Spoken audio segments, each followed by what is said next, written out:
building that gets all the golfers out on the golf course. So like, where is it in relation to the museum? Across the street. Down that and across the street. Oh. So if you take, I forget the name of the street even, but it's by disc golf and pickleball and tennis courts. No, right. The picnic part. Yeah. Tennis What's the name of court. that street? It's in my ward, I didn't know. But Nobody lives, no Yeah. voters live on it. yeah. Yeah. Might be some homeless people, but no voters.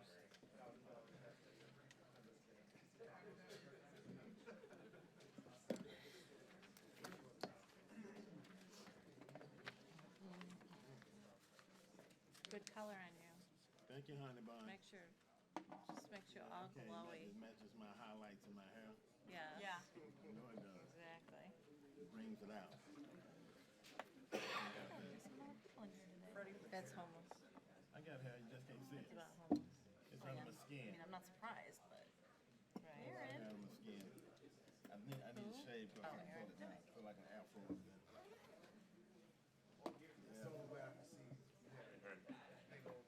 Yeah, man, I need to wear an afro one day. Yeah, I'm gonna bring an You're afro. welcome to. Just wear an afro. I think probably last time Freddie had hair was like when he went to MEPS. He was processed to be in the army. Probably last time Freddie had hair. You know, just a waste of time. It's too much work to get out there. You gotta comb in and groom it. Grease the scalp. That's probably fair. Good evening, good evening, good evening. It is 6:30, November 29th, 2022, and at this time, I'd like to call our city council meeting to order. We will start with Pledge of Allegiance, and invocation will be given by First Ward Council Member, Vice Mayor Arlene Robinson. I pledge allegiance to the flag of the United States of America and to the republic for which it stands, one nation, under God, indivisible, with liberty and justice for all. Good evening, everyone, and thank you for the opportunity to do the invocation.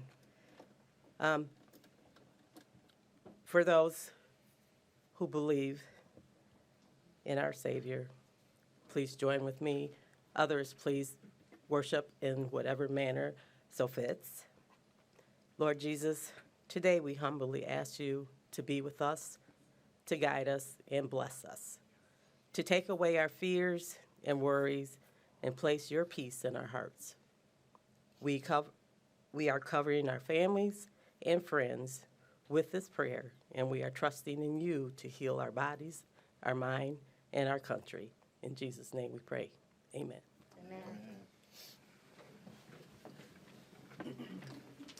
Madam Clerk, roll call, please. Mayor Daniel Mahoney, Present. Vice Mayor Arlene Robinson. Present. Councilmember Freddie Dancy, East side. Councilmember Angelita Gunn, Present.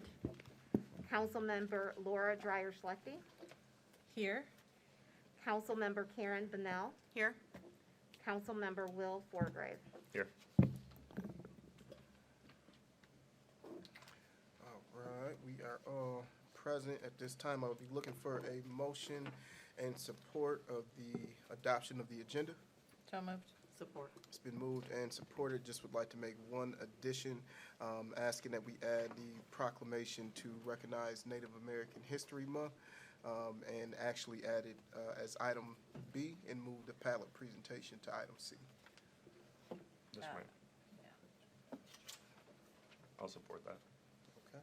I'd also like to add an item under new business, so it would be 11F, to discuss and possibly take action on potential remedies for housing instability in Jackson. 11, what did you say, 11? Yeah. F? Just looking at it quick.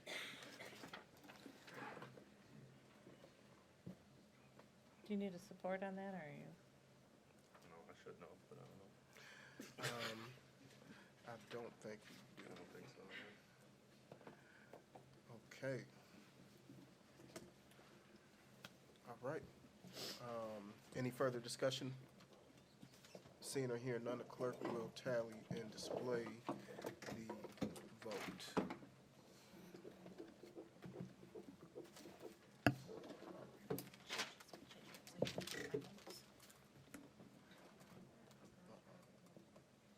Try it again. Mine's not lighting up over here. Uh-oh, it just quit. Don't take my jack. Oh, wait. Get a couple times, There we mine line up either. All right, try it again. Oh, there we go. Yeah. Oh, no. One more time. There we go. All right. Hold up, move it different way. So the agenda passes. Next, we have presentations and proclamations. And we have two. So item A is a proclamation honoring Sarah Tackett as she retires from the Jackson District Library. Do you want to come up while we present this to you?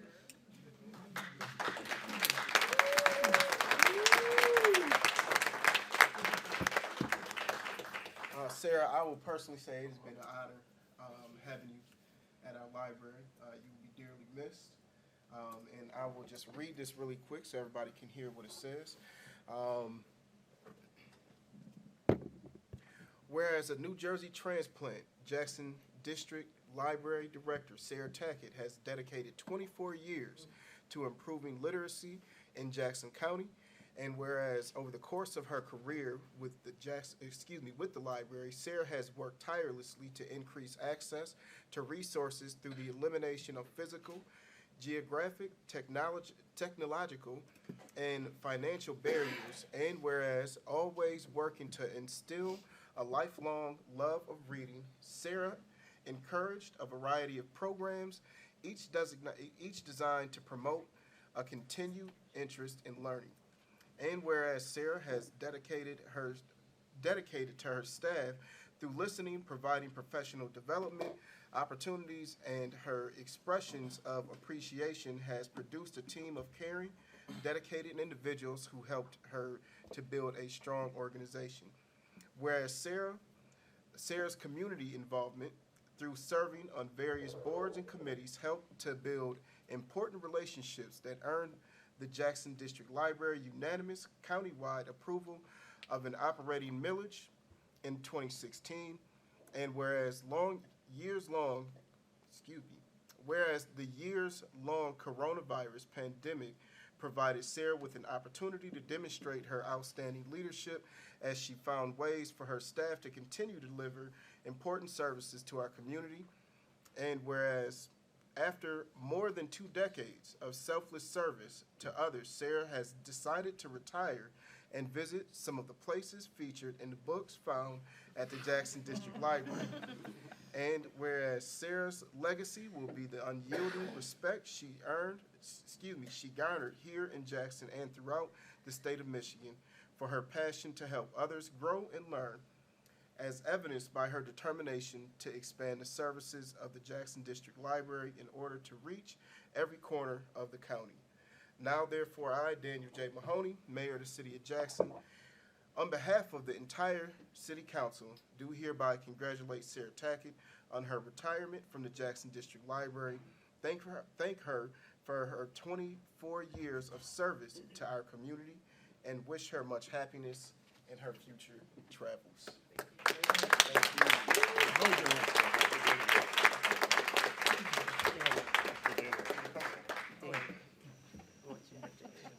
Enjoy. Have fun. You have permission to wake up anytime you want, be like everything.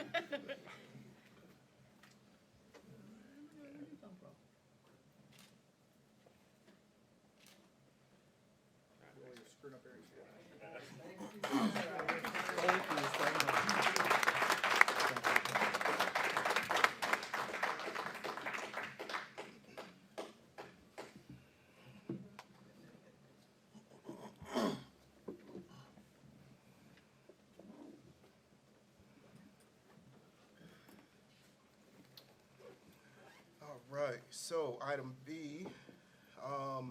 So before I read item B, I want to start with this. I want to do a land acknowledgement. I want to thank our Racial Equity Commission Chair.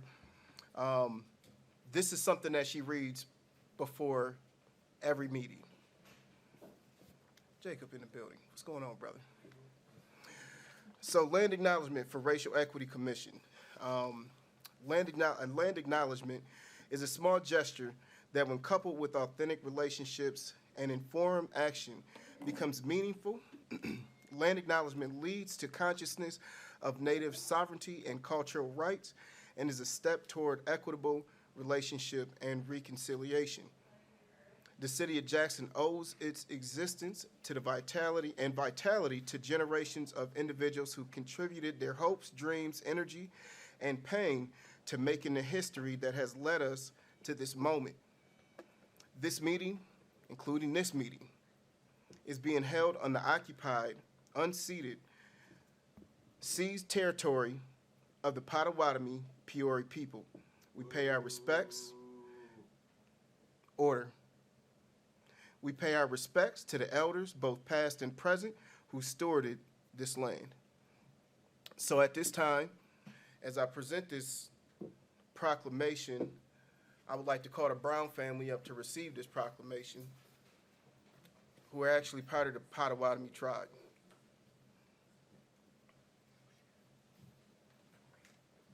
Yeah.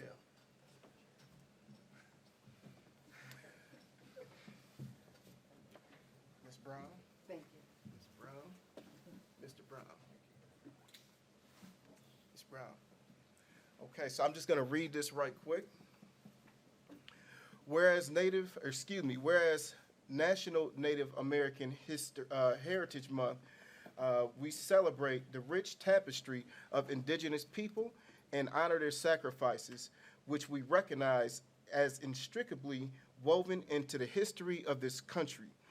And whereas Native Americans are descendants of the original indigenous inhabitants of what is now the United States, whereas Native Americans have moving stories of tragedy, triumph, and perseverance that need to be shared with the future generations.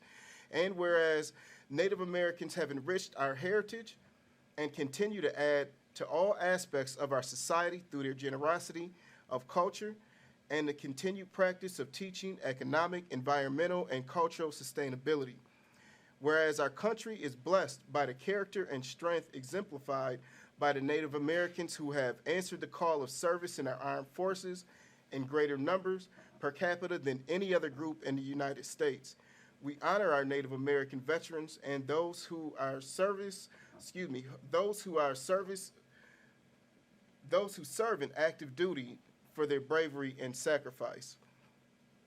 Whereas the city of Jackson, Michigan establishes a commitment to protecting the tribal sovereignty and self-determination of Native American people, and whereas the city of Jackson is committed to engaging in dialogues led by tribal communities around the opportunities and work in which they are currently engaged in the areas of self-determination, sovereignty, and cultural preservation in order to create an active government-to-government collaboration.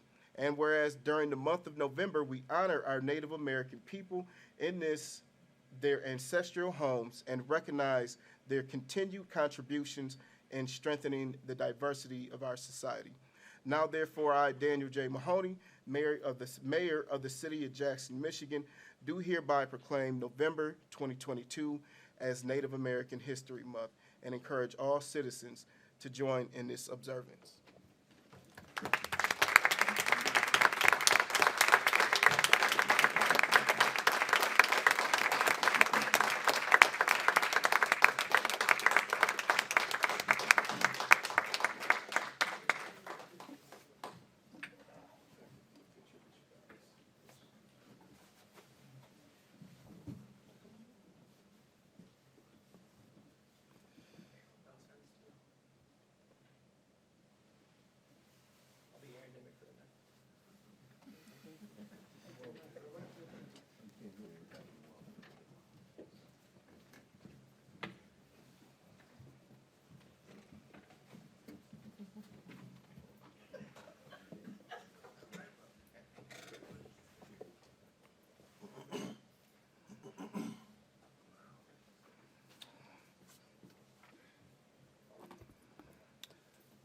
brings us to item C, pallet shelter presentation.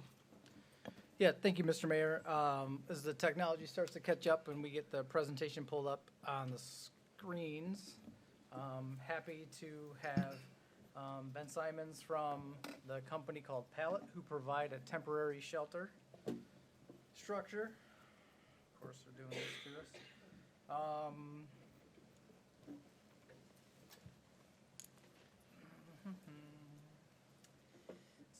Always seems to happen.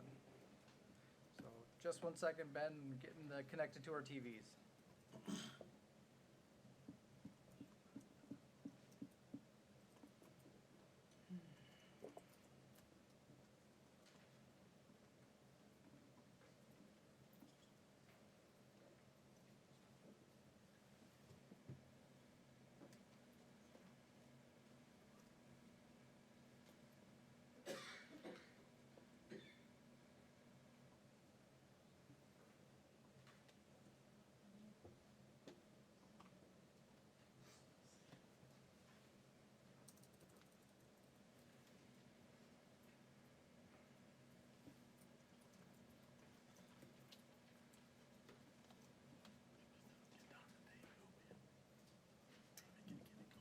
What's happening here?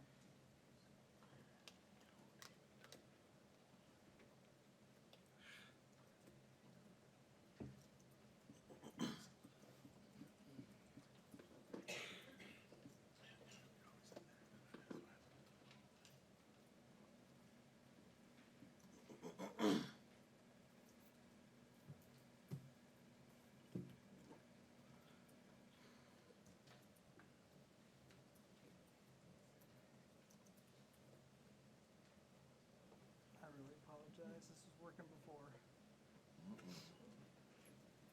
I will volunteer to sing to entertain us.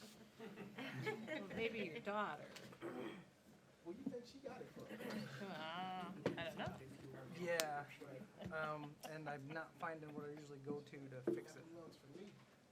I know, right?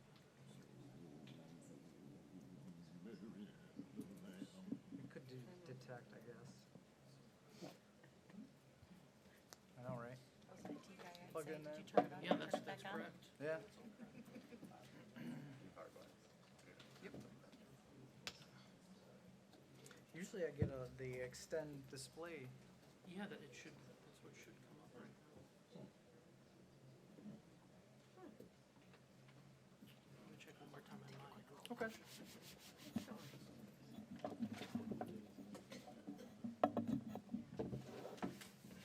Got another computer to try.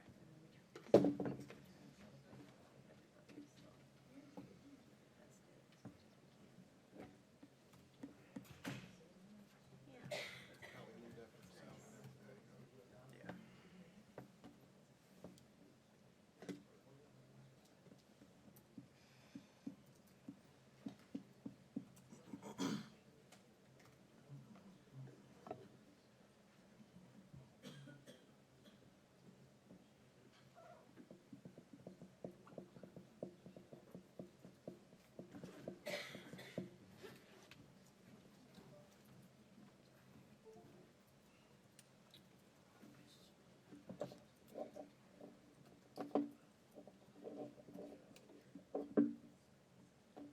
Somebody took our power. Oh, some power.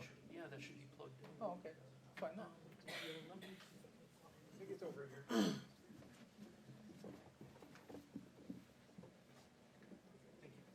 Thank you.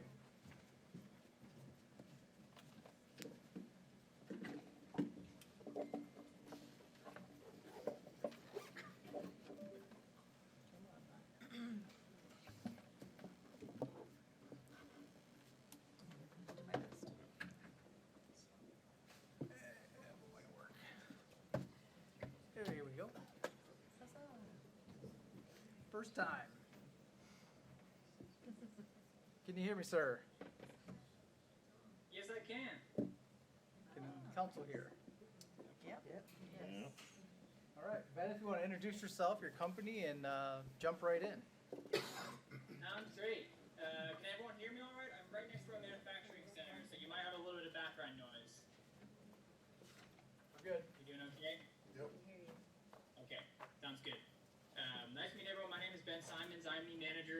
development here at Pallet. And as y'all are aware, I've spoken with Jonathan and a couple other folks from the city over the last, I guess, couple of months or so. And excited to hear that folks are interested in learning more. So what I can do for today is I have a PowerPoint presentation that I can run through a little bit more information about Pallet, and then what I'll do is I'll actually turn us around here, and I'm not sure if you can, I'm assuming hopefully I'm showing up on your computer or on your TV screen so that I can actually walk you through our demonstration shelters that are here in the room with me. But start off with a little bit more about Pallet, and Jonathan, just to confirm that folks can see my screen here. They sure can. Okay, sounds good. So Pallet has been around for about 6 years now. We're based in Everett, Washington, just north of Seattle. And we have built, we're actually about to build our 100th shelter community in just a couple weeks with the Tulalip tribes here in Washington. So we built about 100 shelter communities, which is made up by about 4,000 shelters, offices, bathrooms, laundry structures, and community spaces. So we are in every way the nation's leading provider in manufacturing and deploying communities like this. And I really attribute that success entirely to the fact that we are a public benefit company. So what that means, to put it simply, is that we put our purpose before our profit. We have two missions, one of which is to end unsheltered homelessness across the United States, but the second of which is to provide employment opportunities to people with lived experience in homelessness. That's really important to us for a couple of reasons. One of which is that we want to be giving back to that community. But two, it's because we are designing and manufacturing and deploying products for people that are unsheltered. And there is no one better equipped to do so than people who have experience living on the streets and people who have experience living in shelters. And, you know, we don't just say that because, you know, it's the thing to say that, you know, we have to have people with lived experience making decisions. We're really saying it because we monitor the success of a shelter in a couple different metrics, but really the two most important, I think, are we able to get people to accept this shelter? You know, if we go out and offer this kind of shelter to 10 people that are unsheltered in Jackson, how many of them will accept it? And if they do accept it, how long will they stay there? Will they stay there for long enough to really benefit from it? And what happens next, right? Do they transition to housing, or do they just go right back onto the street? So everything about not only our shelters, but also the model that we push, this idea of the dignity of a private space in a community environment, all of this is slated towards getting people to accept the shelter, so getting as many people as we can off of your street so they're no longer living in your parks, no longer living on your sidewalks, but also providing them the dignity so that they're willing to actually stay there and providing the community environment and the services they need to figure out that next step. Whether that be affordable housing, whether that be some kind of other more transitional housing solution. A lot of folks may not even be from Jackson, and they have family and a supportive community back home. They just need to stabilize. They need to get on whatever meds they need for their mental health, substance abuse, etc., and we can help them get back to their community. But the whole idea of this is let's create a space that people will accept and create a space that offers the services that people need to actually benefit from this and figure out that next step. Across our 100 communities, we have learned an enormous amount about what these communities should provide. What services need to be on site, what infrastructure needs to be on site to get people to accept this and really help people benefit from it. And that's where our dignity standards come in. This is a lot of learning we've done over the last 5 years, again, with about 100 communities built. We found that these 5 categories make up the base of any successful community. I'm not going to read through all of this for you. I'm going to send over a slightly longer version, actually, if y'all want to go through this yourselves. But the idea is every community needs to provide hygiene facilities. We need to have well-maintained toilets and showers, ability for people to wash their hands and do laundry. We should be reducing food insecurity in all of our communities. We should place it in a spot that is not alienating and allows people to access basic services like a grocery store, a doctor's office, etc., or at least have access to a active transportation hub to get to those places. Shelter safety is not only really important for the residents of your shelter, but also for your other community members, folks that I'm sure, might have not so positive things to say about this going near their homes. So how can we assuage those concerns? We can say things like, hey, these shelters are gonna have 24/7 presence by a service provider and or security personnel, and there's a zero tolerance policy towards things like violence and abuse on site. We can say that, hey, we're actually gonna be providing these people with 2 to 3 meals a day, so there's not gonna be the need for them to go and steal food anymore. We're gonna be providing these people with a safe environment so they can get out of survival and into figuring out that next step. And figuring out that next step is incredibly important that the community is managed by a professional service provider. ALET does not provide those services, so it would be provided by a local nonprofit. For instance, Salvation Army, St. Vincent de Paul, Catholic Charities, all really common organizations that manage these communities. Or other times it'll be a smaller local nonprofit service provider that'll step in and manage the site.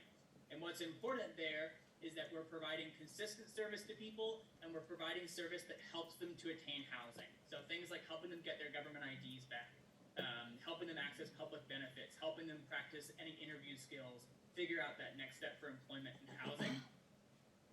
With an individual shelter community like this, your service provider is able to spend much more time and effort working on those really important things and less time and effort of just keeping people safe because they're all in survival mode living in a cramped congregate shelter worried about if they're going to have a bed the next night or not.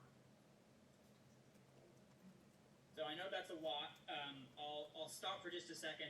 If there's any questions around PALET, the company, our model, what this looks like, I'm happy to take them now. Or we can push right on through and I can show you guys the products that we actually manufacture today. I think we're excited to see the products.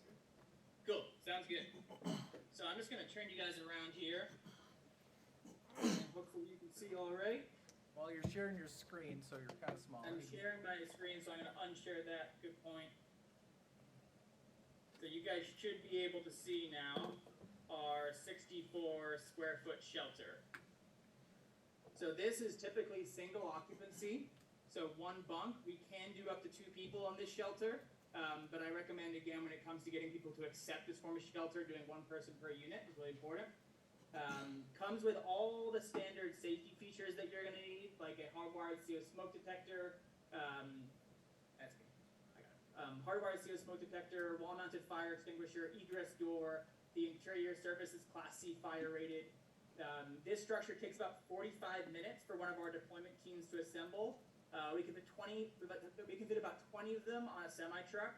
And for the climate up there in Michigan, I recommend that you go with our upgraded insulation.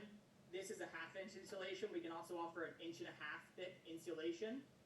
And with a 4,500 watt heater, it'll stay up to 90 degrees warmer than the outside temperature.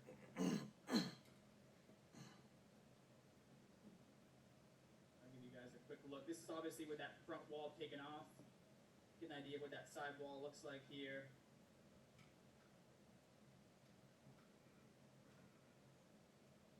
You guys see this all right? I can also hop onto my phone if it's a little bit easier to see on my phone camera. You're coming in great, Ben. Good. What are the wall materials made of? So the wall materials are all inorganic. It's all fiberglass reinforced plastic with a styrofoam insulation. So a couple of advantages to that material when you're thinking about this population. It's very, very easy to clean. So if someone does, throw up in a shelter or there's some kind of accident in the shelter, you can power wash this, you can bleach it. If a panel gets damaged in some way, you're not replacing an entire shelter. You're able to replace an individual wall or even an individual wall panel within a wall. So really easy to maintain. Designed based on the understanding that they're potentially going to be treated pretty roughly. And then the remaining material in here is mostly aluminum, so not going to rust, very, very durable, and again, mold, mildew, rot resistant. So even if you did leave this thing out in the rain, in the elements for a long time without cleaning it or have the heater on, really easy to clean and get this thing back up to a usable state.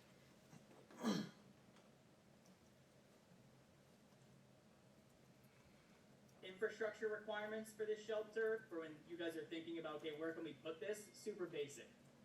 Relatively flat ground is really all that's required for the foundation. You can shim it to level with a 2x4 frame. If you wanted to, you could pour concrete pads, really up to you completely. They do need to be anchored to meet your weighing requirements, so you can probably see right there in the corner, there's a iron pull-out rod. See if I can extend that a little bit. You can see that. That would need to be anchored to the ground to meet your wind requirement of 110 miles an hour. You would need an electrical connection. So likely for your climate, I would recommend 30 amp 240 volt electrical service to each of these units to power a 4,500 watt heater. And then you, again, so just need to be shimmed to level. So that flat ground, anchoring, and then electrical connection.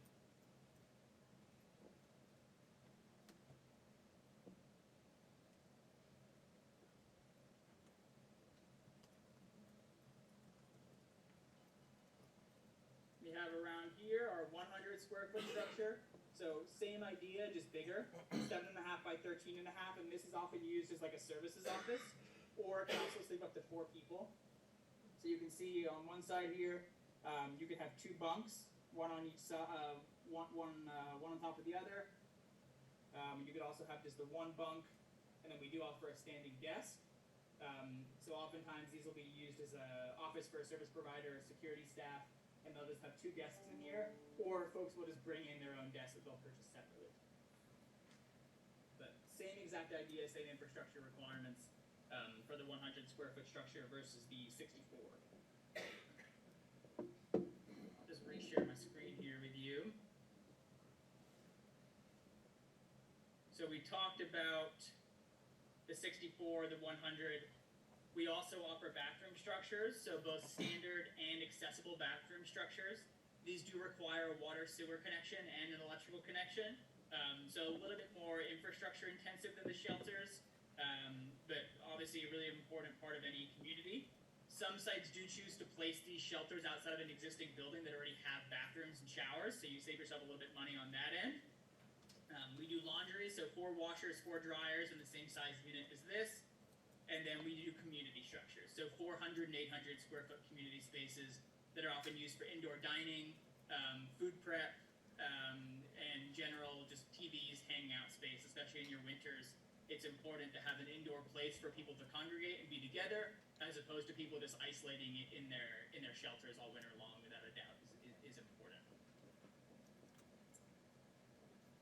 Getting into some higher level infrastructure stuff here, so probably not super important for today's call, just giving some examples of how you can get that level around, what those electrical connections can look like, what the anchoring can look like.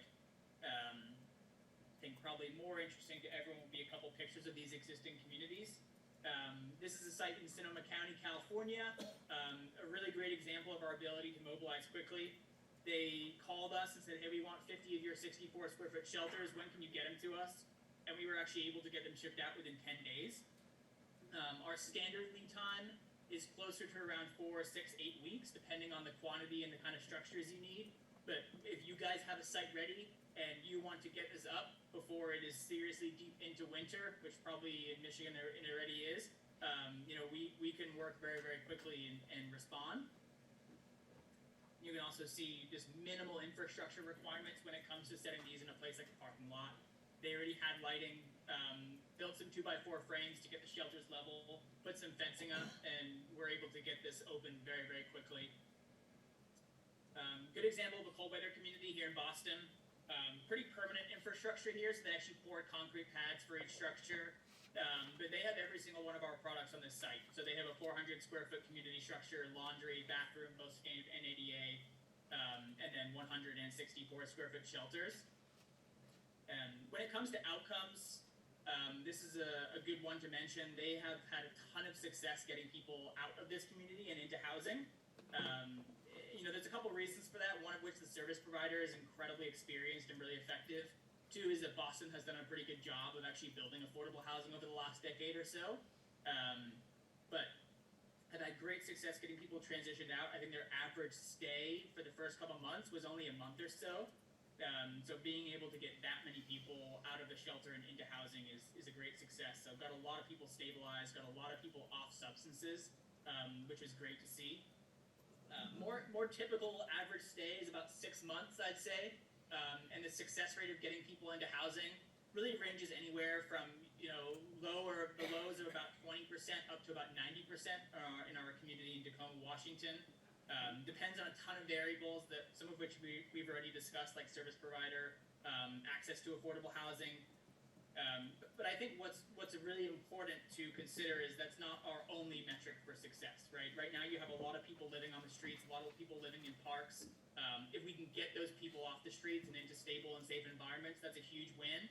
And we consistently will see reductions in police calls, EMT calls, et cetera, to these sites, because you're getting people out of survival mode and really into the place of being able to feel safe and stable.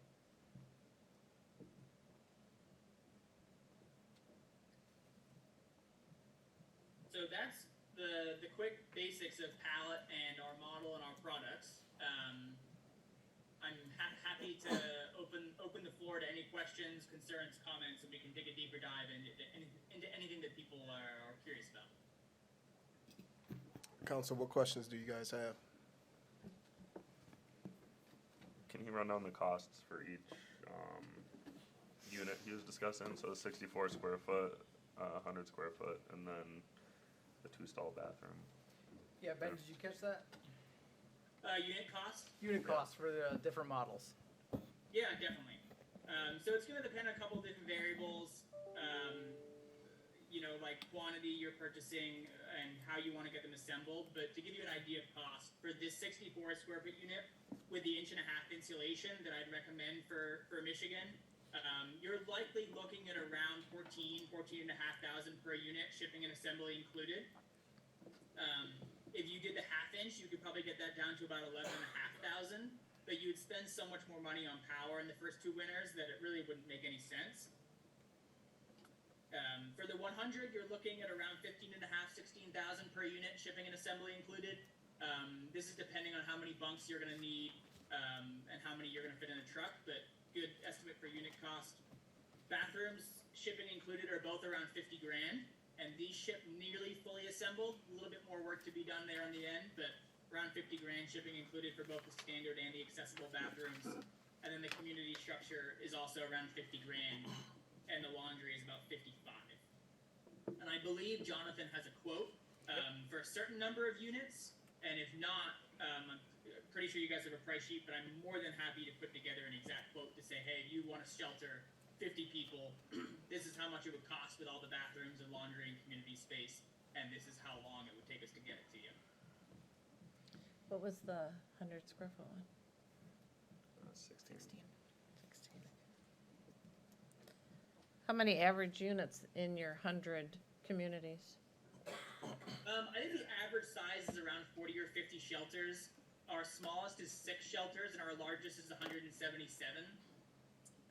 We see a range, I would say for our more experienced service providers, so organizations that have been managing large congregate shelters, for instance, are really effective up to 70, 80 shelters or so without an issue.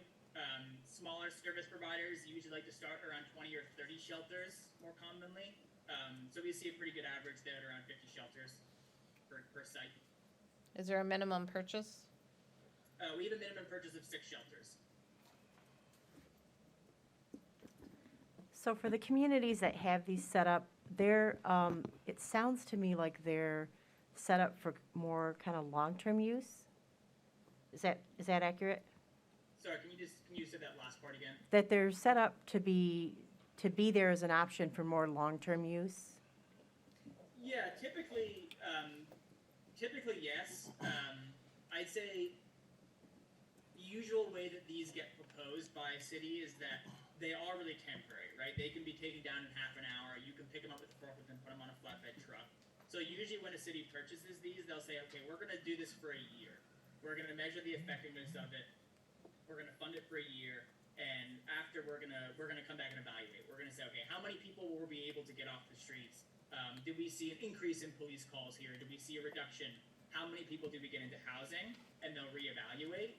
To put that into perspective, we've never had a site come down before. And that's because of everything we've already talked about, is that this works, right? It's cost effective, people accept it, people transition out of it. So these don't come down, but it's a really nice for elected officials to be able to go to their residents and community members and say, hey, these are temporary structures, right? We're not building something permanent here. We're not renovating a building that's going to have to be re-renovated afterwards. You can take a parking lot and build this right on top of it with pretty minimal work, like permanent infrastructure work. So that's usually how it's pitched, but they don't get taken down because they're so much more effective than a congregate shelter community that we don't see them getting taken down. We see them getting moved sometimes if the land is no longer available. Like we'll have sites that are built on land slated for affordable housing development in a year or two, and they'll move the community. They're going to do that in Burlington, Vermont. In a couple of years, they'll move the site, but pretty rare. We've actually never had one just taken down outright. Thank you.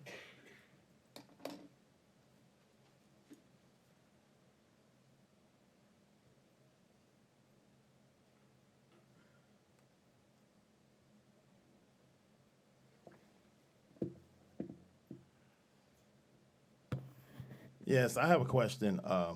What about, like in Michigan, we have a standard, I think 200 square feet is the minimum we can build a structure building. So what kind of effect would that have? Could we do anything with that? So sorry, a little bit difficult to hear you, but I think you said there's a minimum 200 square foot for like housing or for a structure. Yes. Is that your question? Gotcha.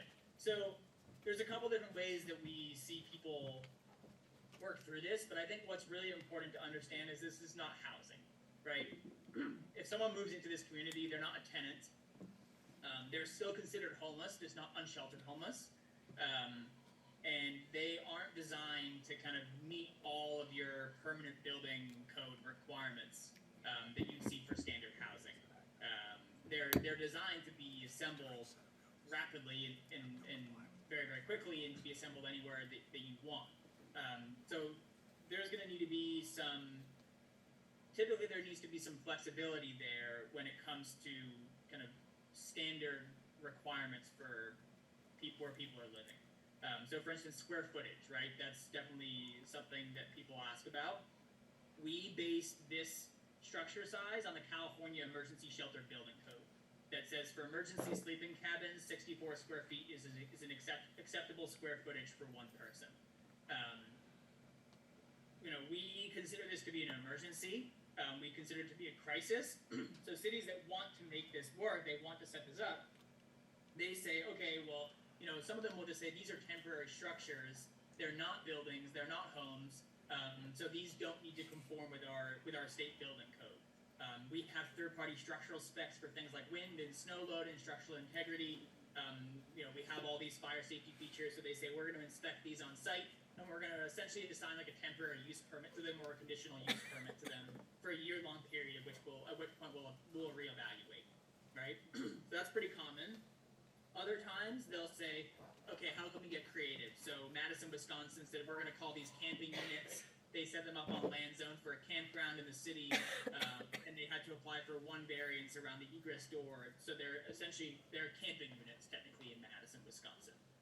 But for the most part, people are saying, hey, this is an emergency, and this is a really fast solution that provides a safe place for people to live on a temporary basis. So what do we have to do to make it happen, right? Do we have to classify these as temporary structures? Do we actually have to push this through the building code and apply for variances? It really depends on the city and the state. Yeah, so what would be the lifespan of these structures? The lifespan of these is 10 years, at least 10 years based on the materials that are being used in the shelter. So pretty much the fiberglass reinforced plastic is expected to last at least 10 years. And then we have a 5-year manufacturer's warranty. Do you have an average cost of installing these, hooking them up to the electric and putting them on the property, securing them? Yeah, I don't really have an average, so to say, because it ranges. Like for 25 shelters, I've seen it range anywhere from $250,000 for all the site work, electrical connections, foundation, water, sewer, fencing, everything, all the way up to like $1.5 million. it completely depends on the site, depends on the city you're working in, right? Just the cost of labor. So the only real way to determine how much that's going to cost is, we could send over some sample budgets and you can guess, or if you have a site in mind, connect me with the contractor that you would want to get a quote with, and I can walk through the basic infrastructure requirements for these shelters with them, and they can try and get you a quote on how much it would likely cost on that site. Is really the best way to do that. How close are these to neighborhoods in your 100 communities? Sorry, say that again? When you've installed these, or when the communities have installed them, how close are they to a neighborhood, or are they look like the one was put on a parking lot somewhere? Yeah. Where are they typically So- putting these types of shelters? Yeah, so it depends on the city. Burlington, Vermont, the shelter community of 30 shelters is about a 2-minute walk from downtown in a residential neighborhood. They spent the last 7 months doing tons of outreach to those local residents, saying, "Hey, this is our plan. Tell us your concerns, and we're going to work with you to figure out how we can work with you." Right? Things like we already talked about. There's going to be 24/7 security.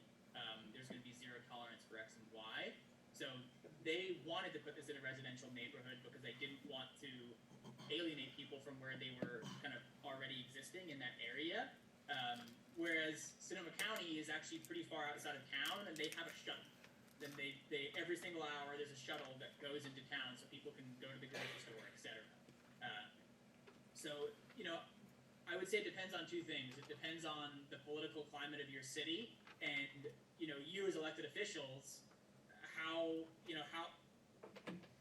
confident are you to stick your neck out and hear people's complaints, but address them and try and meet people halfway. Right? Because it really comes down to political will is what I say. And if you want to have a ton of pushback and a ton of work in front of you, try and put this in a residential neighborhood. If you'd rather avoid that, go somewhere more light industrial, right? And that's a pretty good middle ground of what we'll see is it'll be in a light industrial area within the city on a public transportation line, but you don't have a ton of people living right there next door that are going to throw a stink, right? If we had it our way, we could say where these are going to go. Obviously, it's preferable that you have these in an area where other people are living, because they do become part of the community when that happens. They're not like a congregate shelter where you have people camping outside all day long trying to get a bed. It really is a community of people, and even the folks that are protesting end up volunteering there half the time. So it just depends on really what you guys feel comfortable with. But light industrial is a pretty good bet, or somewhere that there's not a lot of people living right next door if you want to avoid all the enormous pushback that can come with trying to put it in a residential area. Then I have one more question. Do you have a package of recommended policies that the community, the nonprofit would put in place to make it a success? Yes. So what I can do, let me just take a couple notes down here. So I can remember to send you some stuff. So the dignity standards, I can send over a longer version of those, and those go into some good detail on what we recommend having and not having on a community. I can send over a couple examples from other cities of their codes of conduct and how they want the communities to be run. And something else I think we discussed this, Jonathan, as well, is I'm happy to introduce to our program manager of Village Success to talk more about how sites are run and how they're successful, if that would be helpful for you. Really depends on the population you're working with. I know I say depends a lot, but yeah.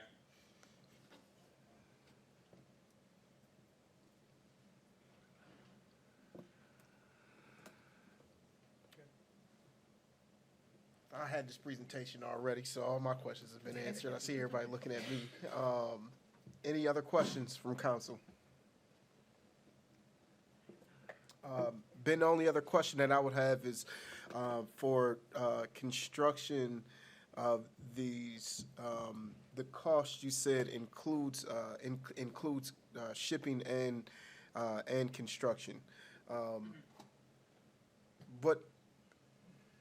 is there a huge difference in if we were to build these ourselves, and how difficult is it? Yeah, definitely. So the unit cost for us to assemble structures is $900 per shelter. If you wanted us to come out and train you, we could do 2 days of training with 2 people, usually for around $6,000 for 2 days of training. So, you know, you can save a significant amount of money by having the training if you're going to be working with volunteers to actually get it built. So you can save some money like that. The disadvantage is that I'm not going to be able to tell you how long it's going to take them. I don't know who you're working with. I don't know who's going to show up. Whereas if we do it, I'll tell you, I'll guarantee it that, you know, if you know, barring crazy weather events, etc., we'll get it done on time. So it just really depends on what you're going to prioritize there. For the 800 and the 400 square foot structures, we have to do that assembly. We can't train people to do it. So 64s and 100s we can train.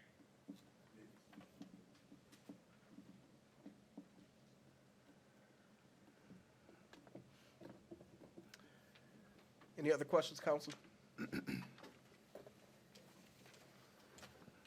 Okay, I think we are good to go. Ben, thank you very much for the presentation and your time. Here's who you were talking to. Hi, everyone. You did a tour, I'll do a tour. Cool. Well, let me know what we can do to help. As I said, more than happy to intro you to our program manager of Village Success. And if y'all are really thinking, hey, this is what we want to do, and you want to go out and visit some sites, we can definitely make that happen as well. So we are a manufacturer, but we also are also here to help people figure out how to do this, because we understand that it's not something that is done every single day. Do you have other communities in Michigan? We do not have any communities in Michigan right now. So January would be I a think good that the field trip to closest one is California. probably in Madison. If I had to recommend a community to visit, though, this is not open yet, but it's a great way to see our new cold weather structures with the 1.5-inch insulation. And a great way to see a really nicely done site in a residential area is getting out to Vermont. But I know it's a little bit of haul, probably. If you ski, it might be nice. Burlington's a nice city, too. You know, never a bad place to visit. Thank you, sir. Appreciate your Thank presentation you so tonight. much, everyone. Thank you. Cool. Thanks, Ben. Have a good day. Bye-bye. Peace out.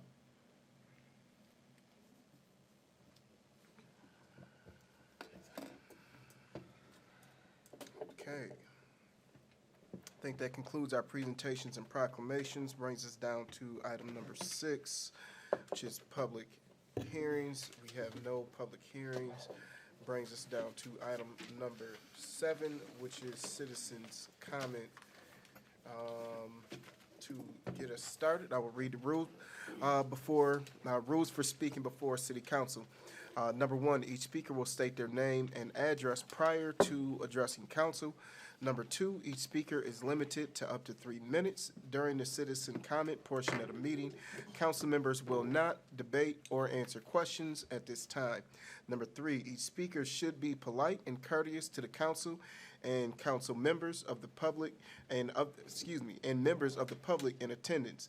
While any speaker is free to express his or her opinion on any subject, no speaker may direct personal attacks or at any member of the staff or council unrelated to the manner in which they perform their duties, use obscene language while addressing the city council, or engage in disruptive or disorderly behavior during the council meeting. Number 4, should any speaker cause a breach of peace through their conduct, the mayor may declare the person out of order. Number 5, if a speaker is declared out of order by the mayor and refuses to cease and desist from disruptive or disorderly conduct, the mayor may order the person removed from the meeting. Number 6, each speaker may speak once under public comment and may not yield their time to others. John C. King.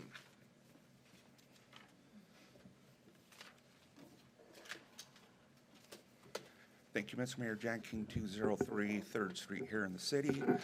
Several things I want to try to cover. For the shelters and the homeless prom, I sent the letter earlier today, the email. I think this palette and some of the ideas that have been floated are crazy. If you put money into hotels or something like that, it would be a lot cheaper. And if you absolutely insist that you're going to build, an encampment, maybe do it on the parking lot behind the Dallenbergers, which is a testament to not everything going as the city planned. I wanted to speak, there was the Colorado Club shooting. Right off the bat, the media was blaming Tucker Carlson of Fox News and other conservatives. As it turned out, it wasn't a Trump-supporting individual, but they claimed to be a binary person. It's sort of like with the Pulse nightclub. That might have been what someone might have thought was a radical Muslim, but then he also visited the club in the past, so maybe he was part of that group. We had the Pringle Street where it was blamed on, maybe conservatives or hate against the LGBT community, and it turned out that wasn't the case. Even with the city's PR guy mentioning there were homophobic and racist comments, which was a lie on the city's, and so, the censorship is being done. With the media, there was the Hunter Biden laptop. CBS just in the last week or so said they actually verified it was, everything on it was true. But the reporter that did it knew that it was verified a couple of years ago because she worked for Fox News. So that's the media again. I wanted to mention, with that statement by Keisha Hamilton that I guess apparently is read by, every racial equity committee meeting. Racism, false history and everything like that, her spin that, this land was stolen. She's on the board of the Jackson Public Schools. She keeps going after Jeff Beal, wanting his job. She wanted to change the curriculum. She gets all her knowledge, or a lot of it, from Hakeem Nathaniel Crampton, who wants to get rid of the U.S. Constitution. So for the public out there, just this statement is nonsense. Thank you, Mr. Mayor.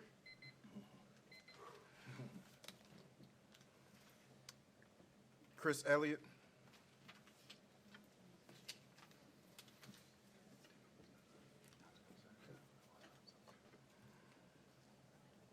Thank you.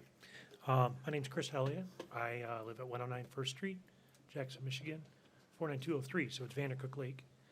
I wanted to speak tonight a little bit about the land proposal contract that Jackson Area Club Soccer wanted to work with the city. It's a property just west of Northeast Elementary School. It's 3 acres that currently the city is maintaining. What we want to do is we want to look at that property and expand our fields, for which we partner with Jackson Public Schools, and to allow travel soccer to develop that land with a 5-year lease. There's a couple levels of soccer here in town. There's the recreation department. The next step would be select soccer, which is travel soccer, which is what we do. And then there's Premier Soccer, which is the Rush program, and they have fields out on Parnell Road behind Marino's Pizza. The idea here is that we would establish one base for Jackson for our program. We are a nonprofit. We've been around since 1996. I've been the president of the club for 7 years and coaching for over 20. Our primary focus is Jackson City kids that need that next level to progress to play high school or college ball. So we try to keep everything low rate. We scholarship over 30 kids per year out of our 220 kids. And the location that we're looking at is off of Elm Street, which would allow us to get Lansing, Jackson, Ann Arbor programs to have an easy location. other than Elishar Park. We also have fields at Parkside Middle School as it is. But sometimes you want to rotate the fields, replant grass, and things like that. So that's the reason why we're looking at this particular property. Thank you for your time.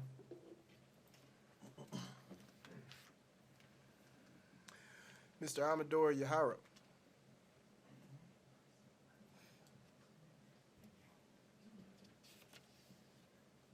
Good evening, ladies and gentlemen. Can you hear me? Yes. My name is Amador Ibarra. My address is 230 Summit Street. During the November 8, 2022 election, I was a volunteer election challenger with the Michigan Democratic Party Voter Protection Team. My function in that capacity was to verify that every voter gets a ballot and that ballot gets cast and gets counted. That happened. I would like to recognize the city clerk, Ms. Murray, the election coordinator, Ms. Clementon, all the city clerk staff, and all election poll workers for the excellent job they did during the election. Specifically, all the clerk's office staff did a great job meeting the challenges of preparing for the election and properly handling the early ballot turning period. Ms. Murray and Ms. Clementon and all clerk's office staff also successfully met the challenges of all the polling requirements affected by the new redistricting. All election poll workers in the city of Jackson did an excellent job ensuring all voters were able to submit a ballot that counted. In addition to ensuring accuracy of the in-person voting process, poll workers successfully met the challenges of assisting voters as needed to cast their ballots in the appropriate place consistent with the new redistricting. I would like to recognize the city clerk, election coordinator, and clerk's office staff and all election poll workers for yet another successful election. I would like to thank all those who made this election a free and fair election. Thank you.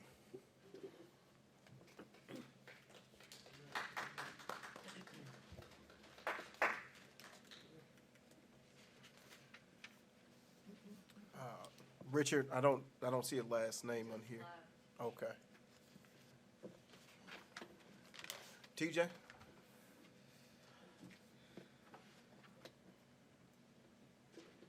Hi, I'm TJ.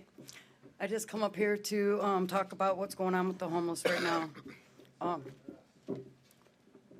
848 South Lakeside Drive. Sorry. I'm really upset right now. 4 of our homeless have died. 4 in the last 6 weeks. One of them froze to death 2 Sundays ago with no shirt, no shoes, nothing. Another one got gangrene in her legs, lost both of her legs, died in the hospital. Another one was found in an abandoned house. And there was another one that had diabetes that was at a park in Michigan Center and ran out of gas and had diabetes. And so that's 4 homeless people that we've lost this year. It's only November. I'm freaking out. My mom just had a stroke like an hour and a half ago, and I was there at the hospital. They won't let me go back there, so that's why I came up here, because my mom and I were talking about me coming up here today. Because my cousin built these little tiny homes. You know, he built one just to show that you can do it, and cheap, and did all that, but I want to do it with the city. I want to work with the city. I want to do everything legal. I want to do everything. I don't want to do something and it be shut down. I'm here to do whatever. We have a tent city right now, and there's literally 8 of them that are living down there, and they came from the other tent city. They had everything stolen from them. They don't have anything. They don't have an ID. A couple of them are literally like gone, because they've been living outside for so long. And we just need to do something. We have to do something. We have money. We need something tomorrow. We don't have 10 days. We need something tomorrow. Like Martin Luther King maybe center, just even a room. I did the Cavalier Church for 3 months, and I was up to 40 people a night. And I did it in 1 room, 1 kitchen and 2 bathrooms, and made it through the winter. And that was right when COVID started. All we need is 1 room.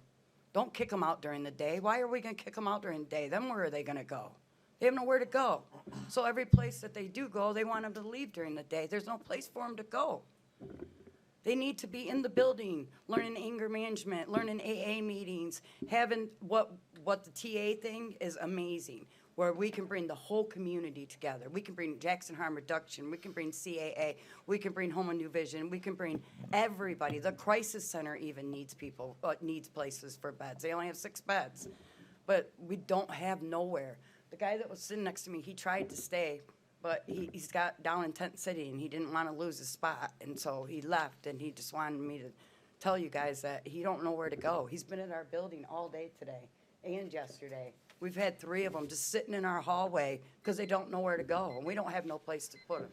Thank you for your time, and thank you for listening to me. Davita Quinn.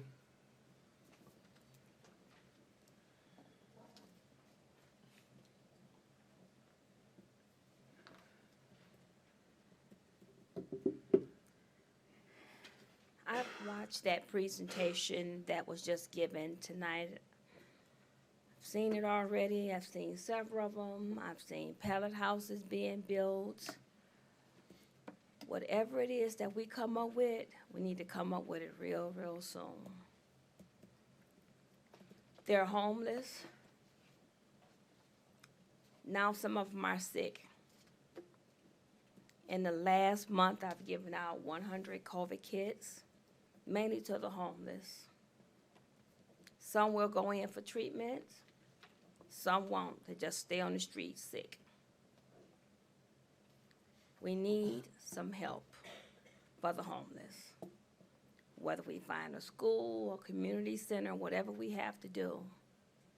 I'm really echoing what TJ just said. But those 8 to 9 people that's living in a tent city, they have at least double that's trafficking in and out of there every day, living. I've given out all my tarps. I've given out all my sleeping bags. I've given out all my tents this week. I don't have any more gloves or hats or hand warmers. My boxes are empty. We have to do something. We have to do something immediately, people. I see down on the agenda, the homeless prevention financial summaries. I really want a copy of that summary. I want to see what it looks like. RIA, Partial Girls, Family Lifestyle Solutions. We did a whole homeless project. There is a report that's out there. I hope you all have seen that report of what we did, how we did it, and what resources we used to do it with. We need to get additional funding to go back at the homeless problem. We need housing. Whatever it is that you choose to do, we need to do it quickly. Thank you.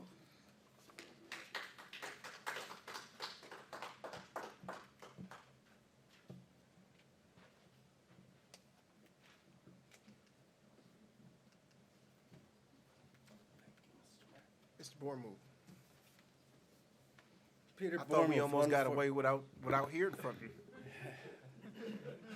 Yeah, you know you got to hear from me. I was expecting it. I was actually gonna be like, what's going on? Peter Bormove, 142 West Pearl Street. First, I want to say with regard to the Native American Heritage Month, that from the time of our independence in 1776 until the present day, I mean, there haven't been any treaties made in 50 years or so, but we made 271 treaties, separate treaties with the native tribes, and we didn't keep a single one of them. And out here locally, there was a community of indigenous people living in the Spring Arbor area, and they were forced off their land and moved to Wisconsin. And that land was stolen, and that land currently houses Spring Arbor University. I also want to make some comments on the homeless situation. I see homeless people downtown every day. I get up very early in the morning, so I see them sleeping on the benches or under the bridges and other places where they sleep. And I want to say I don't know exactly what the proper solution is. I mean, we saw this palette presentation. one thing I took from it was that the larger units that were 100 square foot were only $1,500 more than the smaller ones. You know, the ones were 14,000, the others were 15,500 or 16 or something. So, I mean, if you were going to go that route, I would think that a couple, at least 2 or 3 larger spaces would be necessary. For instance, a woman with 3 children that I know that is out and homeless, or a couple with 1 kid that I know that are currently homeless. They should also be considered, and there should also be a space for families, you know, or what goes as a family.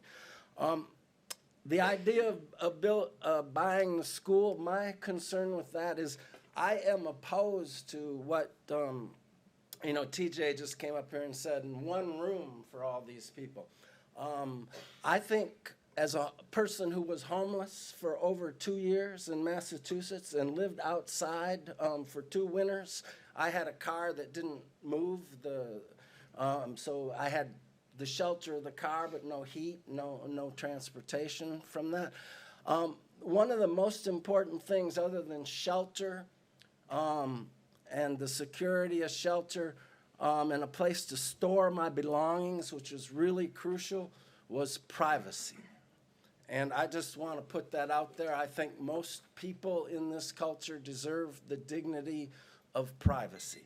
Thank you.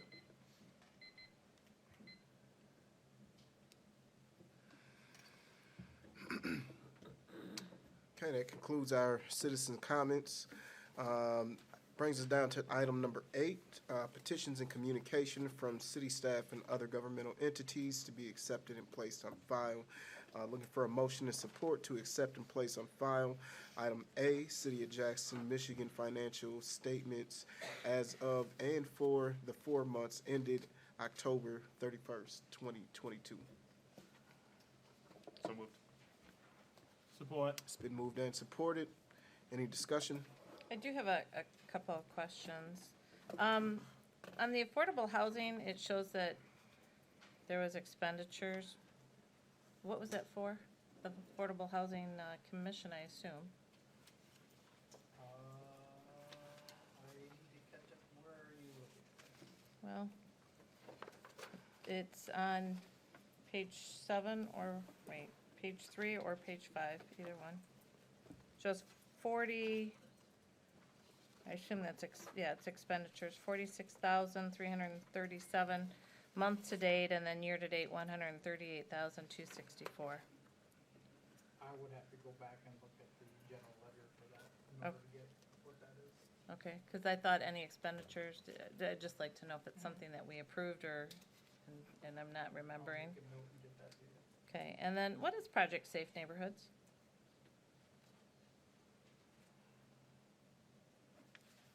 Chris, Okay. answer that one. I don't, what page is that one on? Same one, page 3, just a few down from the, it's 273.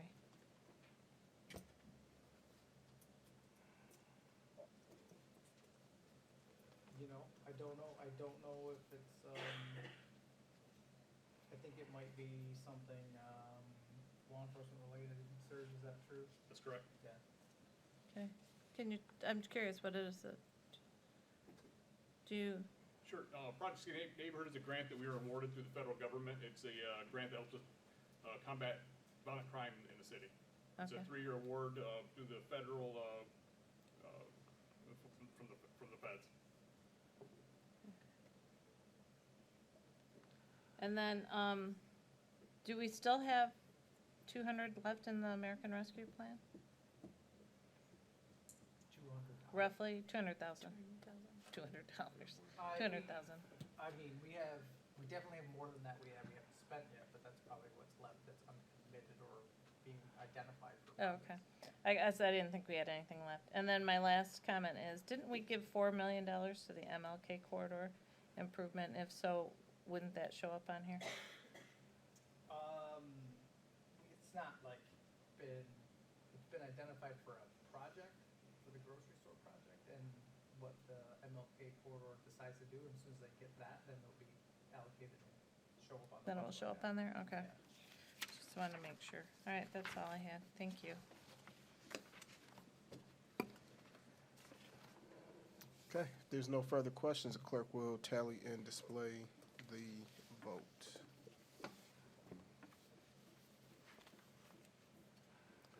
Okay, brings us down to item B, looking for a motion and support to accept and place on file the CDBG home and CDBG CV homeless prevention financial summaries. So moved. Support. It's been moved and supported. Any discussion? I have one question.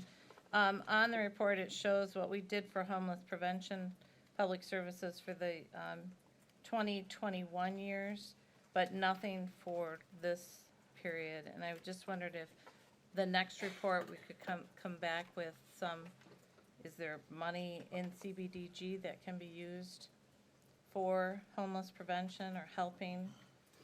In here, it identified eviction prevention, foreclosure prevention, and water shut-off protection. We can fund those more, but in order to change direction and do another activity, we'd have to do a major amendment to our plan, so it's gonna be doable, for sure. I think it's doable, time-consuming, it wouldn't be immediate.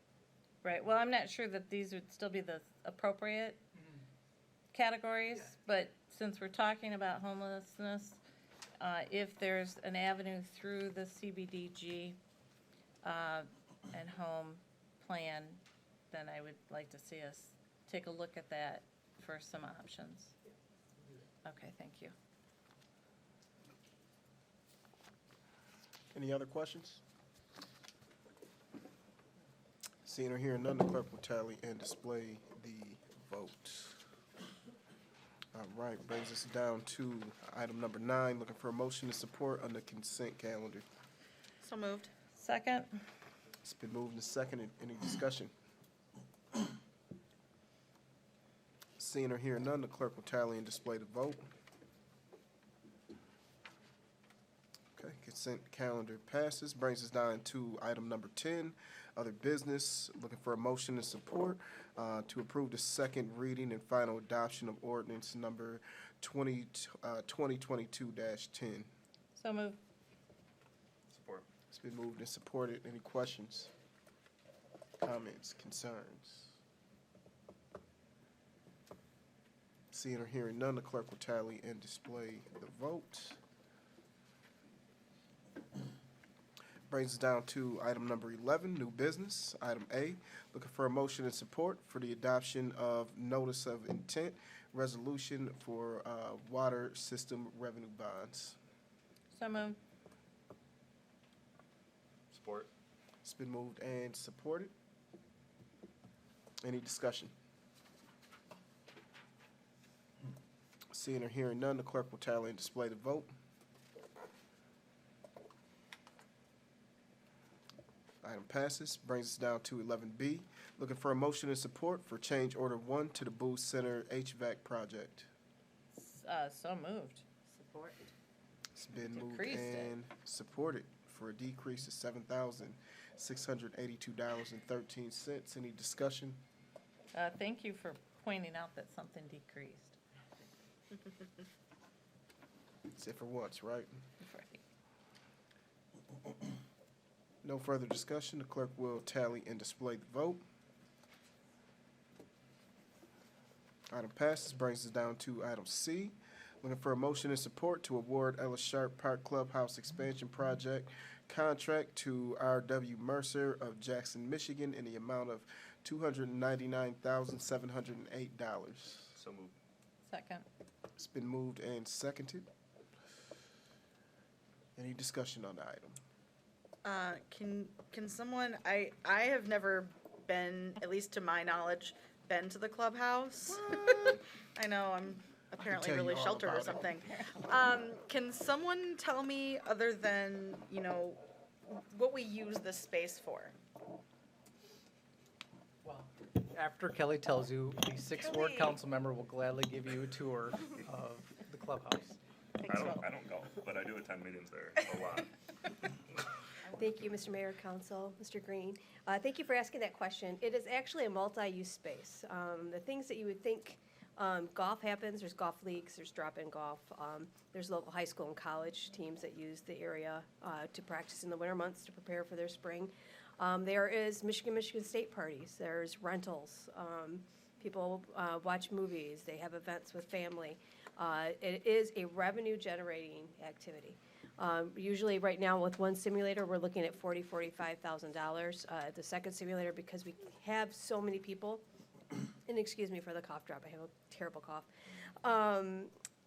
People rent out the, like league play, or like, hey, I'm gonna go golf with my buddies on Sundays for about 4 hours.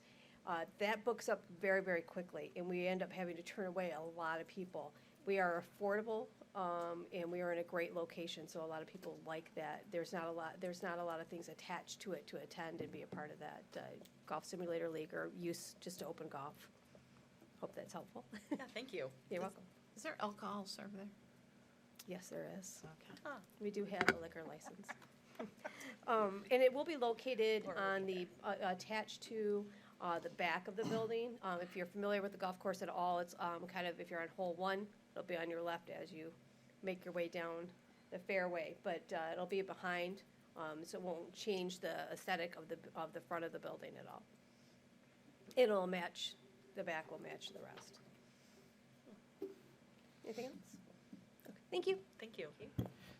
I would just like to add, like, when we talked, when we had our first simulator, it was a leap of faith, and we dove into the unknown. And I don't think we could have predicted how well it's worked, how much it's used, and the demand for it is pretty crazy. And that's the impetus for bringing this to you guys tonight. We're not the only game in town, but we seem to be the most attractive game in town. And it's as Kelly said, it's a revenue generator. I mean, our expenditure tonight's going to be paid off in short order. Kelly would probably give you a tour. Show you how to use the simulator. Kelly, we'll check it out. Cool.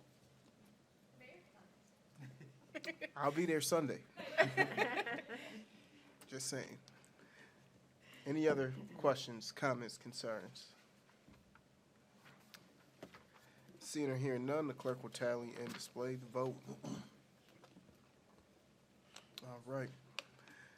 Passes, brings us down to item D. Looking for a motion and support to award the Loomis Park Playground Project Phase 2 contract to R.W. Mercer of Jackson, Michigan, in the amount of $190,605. Move. Support. It's been moved by the east side and supported By the central side. by the central side. Central-ish west. Any discussion? Seeing or hearing none, the clerk will tally and display the vote. Item passes, brings us down to item E, looking for a motion and support on the city-owned property lease. So move. Support. It's been moved and supported, and this is in reference to parcel number 8-128100000. Any discussion? Seeing or hearing none, the clerk will tally and display the votes. Item passes, brings us down to item F. That's you. That is you, Big Will. I guess I'll move to open a discussion on potential remedies for housing instability in Jackson, and maybe get an update from the meeting a couple weeks ago from our city manager. I'll second. It's been moved and supported. Sorry, I had to get a cough drop. It's been moved and supported. Any discussion? Clerk will tally and display the vote. City manager. All right. Well, I think that everyone understands the critical nature of the issue we're trying to deal with. And to be fair, it seems like an impossible situation to fix, but I'm grateful for the chance to do it. I don't think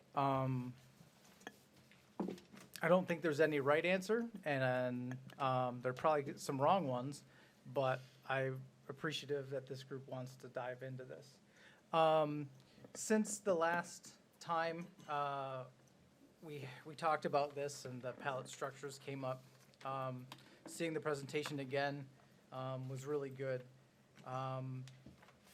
There are, and I'll start with that. I think that having a community like that, either with pallets or with even perhaps a traditionally stick-built small structure, could be a viable solution.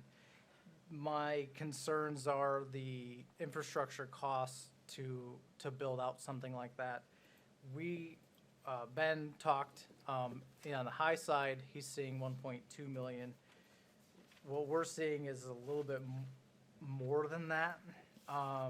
We're looking at just about $1 million just for the electrical work. To have 30 of these put up, we need 2,000 watts of power. First and foremost, they make 2,000 watt panels. I wouldn't recommend we go and do that right now because of the supply chain issues. There's over a year to get them.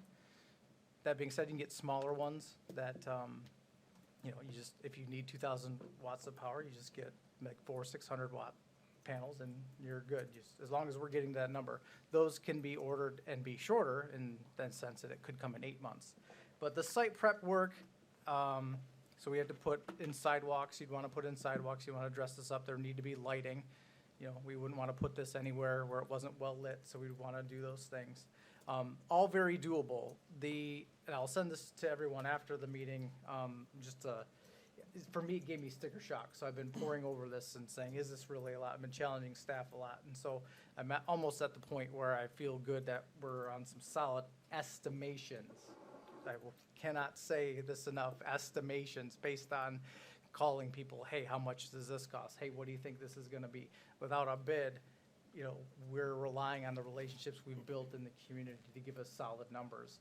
They are probably, we always have to say, how conservative are you being? Are you putting a little more fluff in this than you should? Because we're trying to get an accurate amount. But we've put a preliminary budget together to get 30 1.5-inch pallet houses. And the actual pallet structures themselves are the cheapest bit of it. It's about $438,000 to have them shipped here and installed. That includes the installation, Mr. Mayor. That'd be $27,000. If we did the training and we relied on volunteers and staff, we could obviously get this closer to about $410,000. But either way, the site work, the utilities, electrical, lighting, foundations, we're looking at around $1.5 million to get all that done. The next big rub that we have that's a concern for us as staff, because we have some direct experience in it, would be the bathrooms. With 30 units, the codes that we can't get away from, so our property maintenance codes, our international building codes and things like that, say we have to have 6 showers, 6 availability for this 30. So across the street in Bucky Harris Park, those just one whole rooms was about $187,000. So yes, it was brick, and there's some opportunities to save some money there. And obviously, pallet provides a structure for that. But all of the plumbing, for that's on the outside, so we would need to do something to enclose it all. So we're looking at something around the lines of about $3 million to pull these off. Mm-hmm. $3 million for the bathrooms, or? No, not the bathrooms, no, the total project, not the bathrooms. I'm sorry to interrupt. I just have a question. Yeah, yes, bring it. Just for some clarity. So, like I said, so from the presentation that we just saw, there was no foundation that needed to be built. He literally said that they could be shimmed with 2x4s to level them. Yep. So that estimate that you're giving includes like concrete padding and sidewalks. Yeah. Right? So something more long-term and permanent. not We- not something that we would be building out of like emergency. Let's get people in Yeah. in units. It sounds like It right? sounds like, because we envisioned this being there for a while. Mhm. And we envisioned that this would be built on green area and not a parking lot. If we could identify a parking lot, there was an idea to use the one that's over by DPW and backed by Comtronics. Those would reduce the cost. I'm not trying to scare you, use scare tactics to drive you away from this. I'm just saying, like, I think so, and I'm sorry to interrupt again. So I think at least what my expectation for staff to come back with is a solution for the emergency need. Yep, I I mean, got I it. understand I get the long-term need. But to me, if we're looking at this from an emergency need standpoint, some of those things aren't, like, I'm pretty sure people don't care if they've got a sidewalk built. I just don't think that, I mean, they're literally sleeping on the sidewalk right now. So to estimate into this project, the building of sidewalks is definitely blowing the price up to me. hey, listen, I don't disagree with you, but when we build things, we have people put in sidewalks, and if we're talking about making a community, we wouldn't want them walking through mud and things like that. So we would have to address that in some realm. I'm giving you the big worst-case scenario so we can work back from that and find something that is Okay. palatable. I'll let you continue. Yeah, so I don't want to, like I said, I don't want to scare people off. I just want to be realistic. I don't want to say, hey, this is going to be $1 million, then come to you hat in hand and say, wow, guys, we really swung low on this one. We need to go more. I think it's more palatable and easier for people to understand coming down than going up. So then we started to think about if this was going to be something that we wouldn't be taking down in a few months, what other options exist to construct these. These pallet structures are 1.5-inch thick insulation. They're 64 square feet in size. So we started to, again, as we're talking with people in the building community, what would it look like if we built these on our own with 2x4s and other materials? And we're looking at around, excuse me, I just moved all my papers, so I lost my notes. But if you recall from the presentation, those were about, I think you said 14,000. So 14,000 divided by 64 is $218.75. I just didn't do that math on my head. I did it before and I remembered it. So don't be too impressed. We think we can build something stick-built for $150 a square foot. So that, we only did that as a measure for council to decide your direction. Is this something you see as a built community that we tuck into a neighborhood? Where we might want to have something that has, it'd be the same thing. It'd be either an 8x8, and we even looked at something that would be 120 square feet, give people a little more space. Because as you saw from that pallet demonstration, that one cot was up. It's pretty tight to move in there with those down. So we wanted to be able to talk to you guys about another option that's a little bigger, maybe 10 by 12. And we can do that for about, it was gonna be about $18,000 per unit. So it's Just like a tiny home? it's tinier than a tiny home. It's itty bitty home. It's an itty bitty home. But we wanted to give you something like for like because, and these would be fully insulated. These aren't 1.5 inch insulation. This is proper insulation built to all the codes. So this is something to think about because we have to also have to think about ongoing costs. What's great about the pallets is that they have a robust heater that can heat it up to 90 degrees above the outside temperature. However, that means the electrical meter is probably spinning like crazy. So it made sense for us at least to think about, well, if we spend more on the front end, are the operating costs lower? And intuitively, with more insulation, a more traditionally built structure, I think we could achieve that. How quick could we turn around a traditionally built, stick-built 30, what are we talking, like 40 units? Right? 30, I think 30. is what we asked. Yeah, for. we did Estimate 30, was like, 30. we didn't Okay. go any higher. It's Could you 30 get 'em- for I mean, for could we everything. make them in, what did you say, 8 weeks? I would imagine we could, because the materials are already here, and I would look at a situation where we say, okay, we need 30 of them built, so let's pick more than one builder and get it done. I mean, it doesn't take anything to do this. And I'll tell you're looking at me like I'm crazy, but really why the idea came up is because our chief building official said, this is like my garage that I built in a weekend. So, I mean, it sounds good until you have to find the contractors to do it. No, in trust the me. time length that we're trying to get it done. yes, 100%. It sounds good. But so does a pallet structure. It sounds good until you're like, wow, this is a lot to operate. So we wanted to look at those two scenarios. And it's all around the same ballpark. And this is because we didn't discount things to make one direction look better. This does have the same amount of money for electrical, the same amount of money for site work. So this wasn't like shading to one end. This is, if you like the way pallets look and feel, and that's the direction we want to go, then we do that. If you're like, if we wanted to have something that looked more like a neighborhood house, and with shingled roof and things like that, we wanted to make sure you had that. Now, that doesn't address our need right now. And that's what I want to talk about next, is that we've been having conversations. I have to give a lot of credit. I have to give all credit to our Director of Police and Fire Services, Elmer Hitt, who's been coordinating with Segway on MLK to stand up like an overnight drop-in center. That is in the old McCulloch School. They have a classroom that they would use where they would allow people to stay from 9 p.m. to 7 a.m. And you're like, well, we just heard TJ, don't kick him out during the day. We can't do that, as I said last time. It needs to have a sprinkler system if it's going to be 24 hours a day.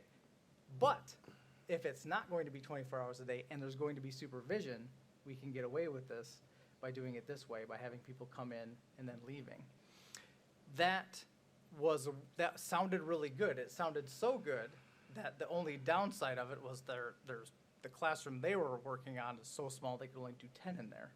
So I thought, well, heck, if they can do it there and they have to fix their bathroom, because like I said, it's an old school, so the toilet's about an inch off the ground and their sink is a little bit higher than that. It's actually quite comical to try to use. Well, they were kids, weren't they? They were kids, yeah, but we're trying to put adults in there now, so it doesn't quite work. So I thought, well, we have a nice building that has an open area that's been done already. Bathrooms are great. And it's got some space outside that we could make some storage cubbies in the King Center. So the partners that are involved in that to help provide cots would help provide cots and bedding for this. And there's also a washer and dryer at the King Center, so we could assist people washing their clothes. It doesn't do it all. I wish I had a solution that said we can have people there all the time, we can have food done on site, and we don't have to kick anybody out. But like I said, the rules we can't get away from, because as Matt pointed out in his memo, we have a lot of leeway to do on our own rules, but there's some things we can't get away from. This is the way to do it, would be to put something in place where it's a drop-in center. And we'd have to find some staff there to be there.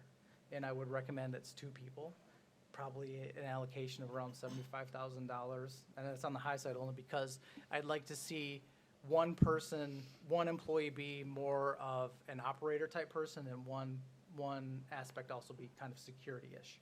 So that's why I couched a little high, because if you do the math on somebody making like $20 an hour for that time period, it's about 70 hours a week of coverage going till like the end of March. It's really only about $20,000 for that, but I scored high because I wasn't sure on the security piece. That picture hasn't been clear yet on what something like that would be to contract with a security firm or a security guard to have there. And it's both to do 2 things. It's both to help keep the peace in the facility and also to make sure that outside influences don't come in and disrupt who's there and who's trying to get away from things. So that is, and like I said, this doesn't do everything, because it doesn't give someone that private space that I think that this group appreciates and is concerned about. And I'm right there with you. So that helps with our emergent need. this helps when it gets really cold. We can get people out of where they are if they want to. Because one of the things that I've been learning as I've been talking to people is that we can do all of these things. We can have pallet shelters, we can have an emergent drop-in shelter, and we're still going to have people who say, I'm okay where I am, because I'm comfortable where I am. So I just, as we're talking about all of this, I would caution against anyone thinking like anything we do is going to be a silver bullet and like it's going to be solved. Now that leads me back to to my original recommendation with the acquisition of T.A. Wilson School. And I think for long-term, this is our best option because we can do both. And you have up on the screen behind us a very basic blueprint of the building. And I couldn't get the best blueprints because they were on their network drive and they had a little snafu with their network a couple weeks ago. So the staff was apprehensive about even opening up files when they came back online. But you can see there are two buildings.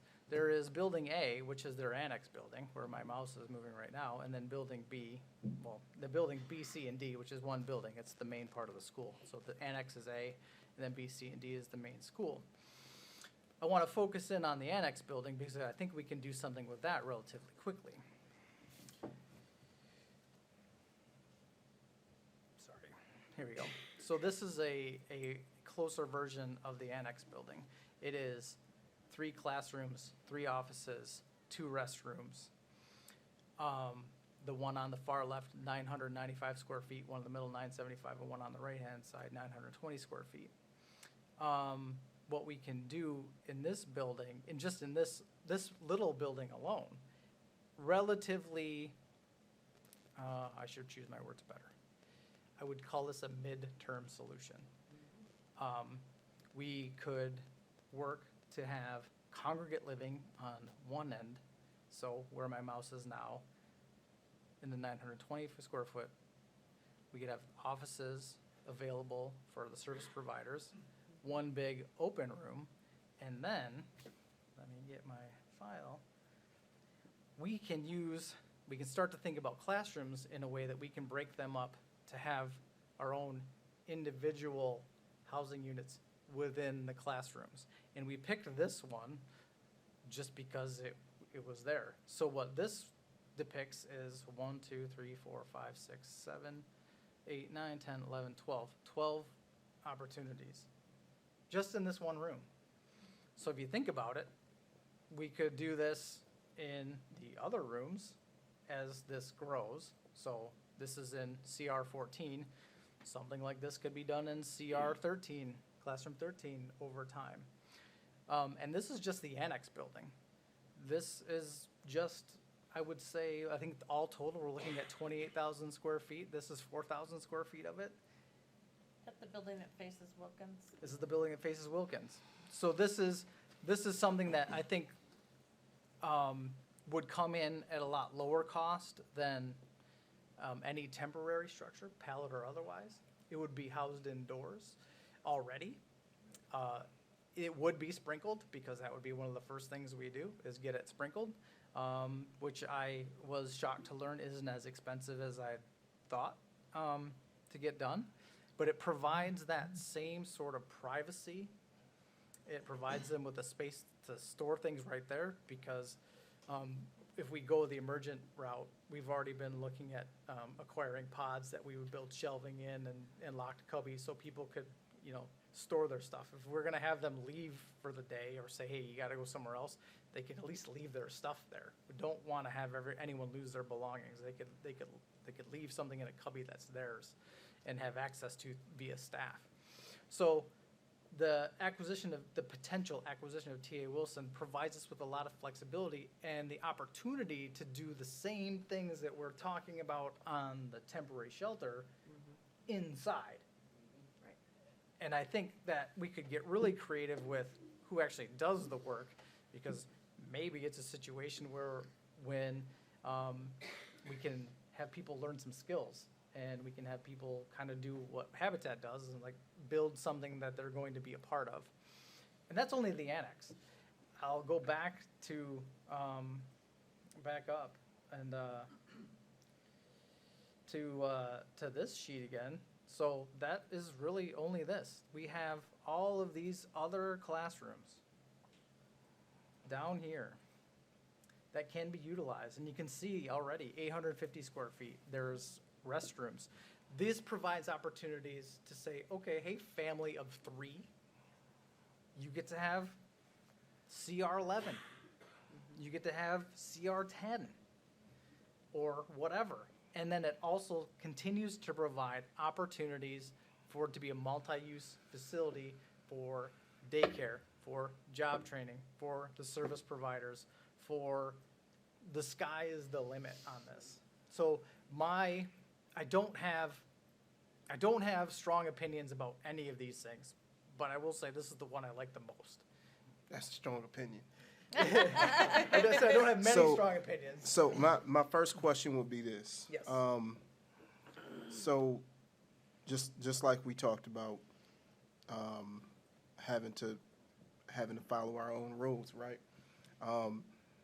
Like what all needs to be done for restoration on this property? What we would need to do for congregant living or any living for 24 hours a day, we would need to sprinkle the building. And my recommendation would be to start with the annex, start with building A, knock that out really fast, and get that rolling. Get that going as soon into 2023 as possible. And then work on the rest of the building with how that can be used. One of the things that was made clear to me more than ever, because this was my second presentation from Ben, is that we can't do this in a vacuum. And to be fair, we probably shouldn't do this by ourselves at all. Homelessness and this world we're talking about is something that we're not used to. We are going to need help. But we're gonna need to build this airplane as it's taking off because the need is there now. I mean, we're already behind the 8 ball. So I think we can get a lot of support to pull off what I spoke with on the annex building.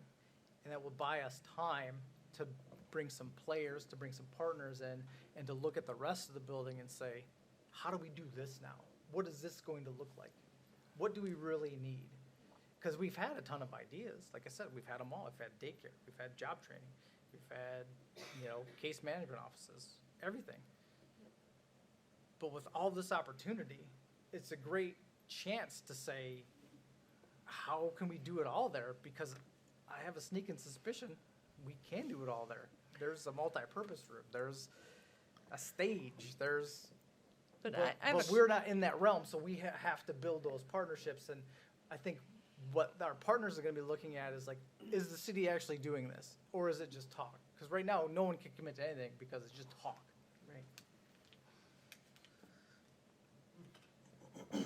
I don't think we really know what's needed. From the conversations I've had, I mean, there was a homeless person sleeping under a bush at one of my buildings, and I had a conversation with that gentleman. I know his name was Richard, so maybe it was the gentleman that was sitting in the back there that left early.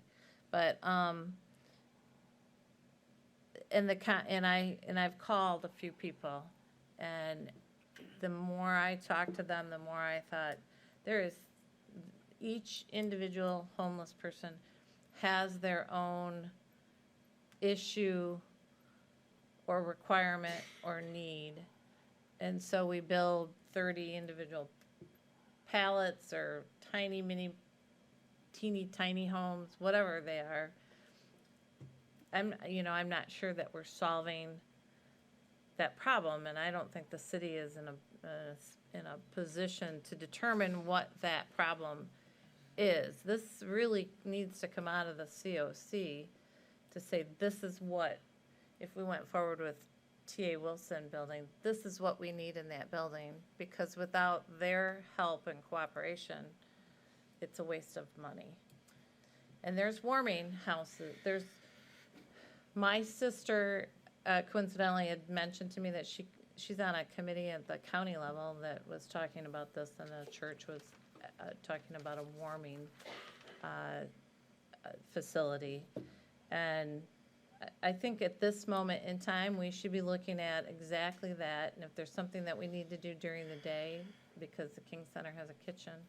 Maybe there's something that we could do for people to give them something to do at the King Center and have them sleep at TA Wilson. If you could at least lease the building until, Yeah, I'm open to those ideas. What made King Center attractive is that's used during the day. So like this just means like if this is operating at night, then it closes that part closes down. Then we bring in our seniors and our normal programming, Jackson College, all that stuff during the day. So it just continuously flexes. But it did do, in my mind, a pretty decent bang for the buck for what we're dealing with right now. I Right. don't have a perfect solution for you, and I don't, like I said at the beginning, I'm grateful for the chance to be able to try to make a difference. I'm not gonna sit here and tell you I've got all the answers. And I just have ideas, and I'm happy to talk about what I think we can do and what's possible for us. But a lot of what's possible for us is reliant on a lot of other people. But Totally. we're at an opportunity, we have an opportunity to do something, and I think we should do something. I agree, and I think starting with the annex is a really good place to start. And then we can buy ourselves that time to talk to other stakeholders about what do we do with the rest of the building, or maybe we don't. Maybe we just start with the annex and use the annex. But we know that there are people right now that need some place to sleep, and that would offer that immediately. Yeah. More immediate than any of the other solutions we've discussed tonight. Well, we'd have But to he just sprinkle said it. we'd have to put a sprinkler system in there though. How And we if don't they- even know what the cost of not that if they is or the sleep from time 9 to frame. 7. No, we're talking, so I think, were you referencing the The King annex. Center? Yeah, Or you're The referencing- annex. Oh, the annex. Yeah, I mean, we could even do that. We could even do like the nighttime stuff A at, drop-in at, center in at the there. annex. But I can't, if you go with this tonight, then I'm go over to JPS tomorrow and explain to them what we want to do. We're like a long way away from closing on something. So that's why I thought it was important to bring in the Segway idea and the MLK Center idea. Something that literally takes the amount of time to get staff going, to The put a steps. posting out and to find people who are willing to work a graveyard shift, to have backup in place if somebody gets sick, Right. to round out the security, and then to get the storage container on site and to have the shelving and lockable cubbies built in it. That all can happen fast, Well, but this, doesn't it have lockers? I don't know if little kids go have lockers in their schools. it has It's been a lockers, long but time since I've had a little what kid. I'm trying to say is like, I can't, like I said, if you said yes to this tonight, we're not closing tomorrow. I'm not getting the keys Right. anytime soon. Right. We have to do a lot of other stuff. Okay. What I can tell you with something like the King Center is like, I can get a storage container done, and the boys from DPW who are handy with saws to build in shelving, lockable stuff, and, you know, we'd have someone who maintains the lock on the outside of the storage pod, and then the individual who has the cubby has the key to their own storage cubby where they can access their belongings. So we could I either use have- McCullough School or the MLK Center for a drop-in center. For drop-in. And that's immediate, short-term, and then we can look at some of those other solutions, as Right. you said, is midterm Yes, and then mid to long term. long-term. So have we discussed with the King Center staff on how that might interrupt Yeah, that's the what programming that was that my next already question. happens at the King Center? We have, that was the first question. And the programming usually wraps up around 9 and doesn't kick off until the morning, 8, 9 o'clock. So we're fitting in that window for sure. It could be tight, but It You know, sounds I- like it will be tight. It will be Because, I tight. mean, drop-in would be from what hours? from 9 PM to about 7 AM. So from 9 PM to 7 PM, which means people are allowed to start coming in at 9 PM? Yeah, And then have to be out by 7 AM. yeah, we gotta get them out. I have a question about that. I'm sorry to interrupt, but it's been patiently waiting to ask. Why is it 10 hours? Is that Just some random, law just related? because we had to be, How far can you stretch it? Can you do it to 23 and you're still complying? I don't have an answer to that, Can you but- kick them out for 5 minutes and I have don't them have- come back in? I don't have the Like- answer for that, but I can definitely look at that. The constraint we have with the King Center and with the Segway option is that both spaces are used for other things. Yeah. But would someone accuse us of violating the spirit of the law? Probably, but would we care? I wouldn't. I wouldn't either. That's why I'm asking. I have a few comments and a few questions, and if I can wrap my brain around all the questions and comments I have. I'll see if I can get them all. One, I don't love the idea of the drop-in center simply because I know TJ's mentioned it. They basically have a warm place to sleep. That's it. Then we're basically kicking them out in the cold. What the heck are they gonna do all day, out in the snow, except do what they would normally do that they're currently doing right now? I mean, yes, it would be great that the ladies have somewhere warm to sleep, but then they're out in the cold again. I think that honestly kind of sucks, but at the same time, it's you just can't win in every situation. If we went with the school and did the annex, A, do you know approximately how long it would take to get it sprinkled? And B, if it's sprinkled, they could essentially hang out there all day if they wanted to. I don't know how long it would take. I know my estimations in the city would, we have some stuff to do, bring in a fire line, but around $100,000, maybe a little bit more to sprinkle that part. Not really that crazy of an amount. What about the time frame? That, like I said, I don't You know don't know. that. And I don't think any contractor is ready to tell people how long things take right now. Right. Well, there's a sprinkler system company right in Spring Arbor. Yeah. Then they're like the only game in town, so Right. that is a good thing and also a bad thing when you need something done. I think they're pretty fair from what I've talked to them. Well, I'm not talking about fair, I'm talking They about. stay busy. That's what I'm saying. If they're busy, they're busy. They stay busy. So, and what I'm trying to express tonight is we need to do two things, in my opinion, respectfully. We need to do something now. Yes. And we need to do something later. Yep. Both things are not perfect, Yeah. as Councilmember Brunel pointed out. Well, I don't want you guys to think this is either or. We need to do both. Yeah. Right. Yeah. If you're asking me my opinion, Yeah. and I think you have, we need to do both. And it stinks that it's, to use like a shape analogy, we've got a round problem and an oval solution. You hold them up, you're like, wow, these things should fit. And they don't quite fit, and that's a real bummer. But we're doing the best we can, and we're stepping into a space that we have never stepped into before. So also, we should tread lightly, we should work methodically to build out what we're doing from a programmatic standpoint and from a partnership standpoint. Could we go to JPS, offer to lease the building, lease to purchase? That way you get in the building in a very short period of time. Use the annex for sleeping 9 to 7, or one of the buildings for sleeping 9 to 7, and use the other building for day use. Hey, yeah, I think that's a really good idea. I would imagine someone like JPS and that organization who deals with students who don't have the most stable housing situations might look at that and say, thanks, city, for that idea. We'll do this lease for a minute.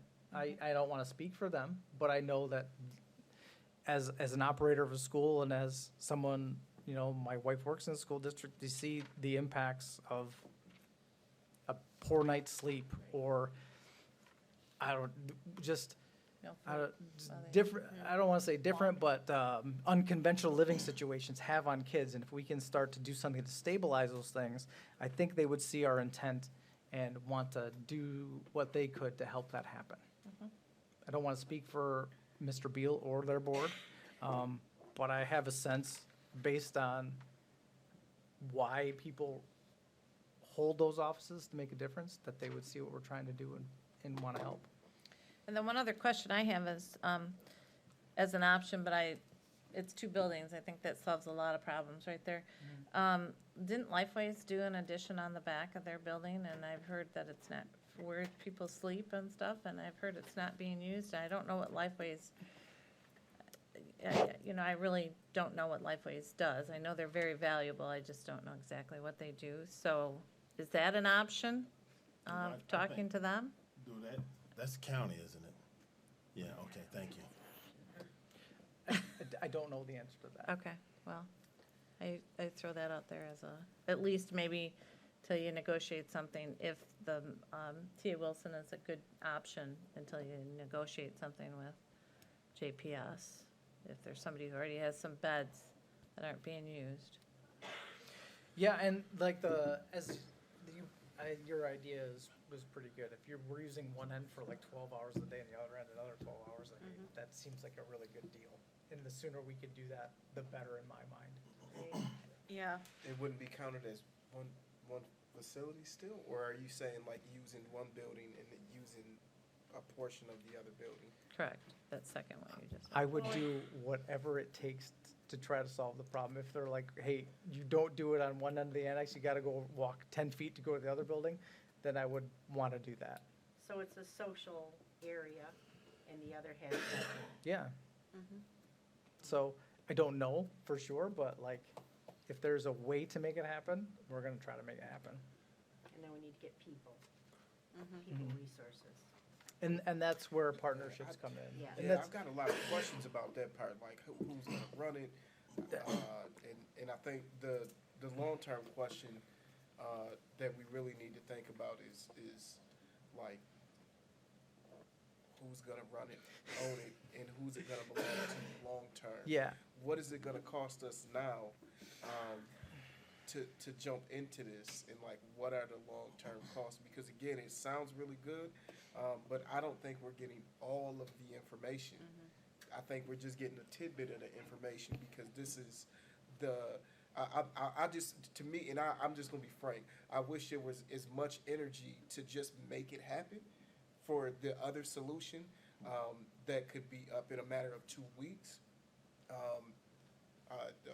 The pallets, and that may not be the exact option, but as extreme as we're willing to go, as close as breaking the rules, is we're willing to go on this idea. I wish we were willing to explore the other idea the same. yeah.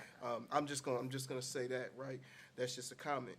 But I've got questions about the long term of a project like this and what it means. I mean, and this is just something that I met with a constituent who has a nonprofit. The name of the nonprofit's not coming to mind, but they, very, very well put together group, right? Son works as a business banker, and they came to me because they were interested in T.A. Wilson, and the issue that they had is, how can we buy this property for the cost that the school is willing to sell it to us for, but then the city codes is gonna increase our investment to about $1.5 million into this property. So I think we really need to find out what the long-term investment of the city of Jackson purchasing this property is, because it's not just the annex, it's not just the sprinkler. I think we would also be obligated to do whatever that public citizen was required to do. And whatever that investment is that they were told they would have to do to open a nonprofit in that building, we would have to abide by those same rules, which means, are we gonna have to put a new parking lot in? All of those same things that we put businesses through are the same things that I think we would have to be obligated to meet, right? I think in a word, maybe not. Those are two. I think that was the crux of Matt's memo, that we can set aside our own zoning rules for an emergency situation. We Right. can't set aside like state law and the codes the building codes, but like for what we're trying to do ourselves, yeah, I understand where you're coming from. But that's the same, that's the same thing. I don't understand what the difference is. But we were gonna set aside stuff for the pallet. Either, That's what he's saying, either, yeah. What so- do you mean? either option, we were going to have to not abide by all of our rules and regulations or ordinances, from what I understood. Maybe not when it come to I don't know if that's what electric. he was explaining. I was just gonna let him explain what he means. Oh. But I appreciate it. There,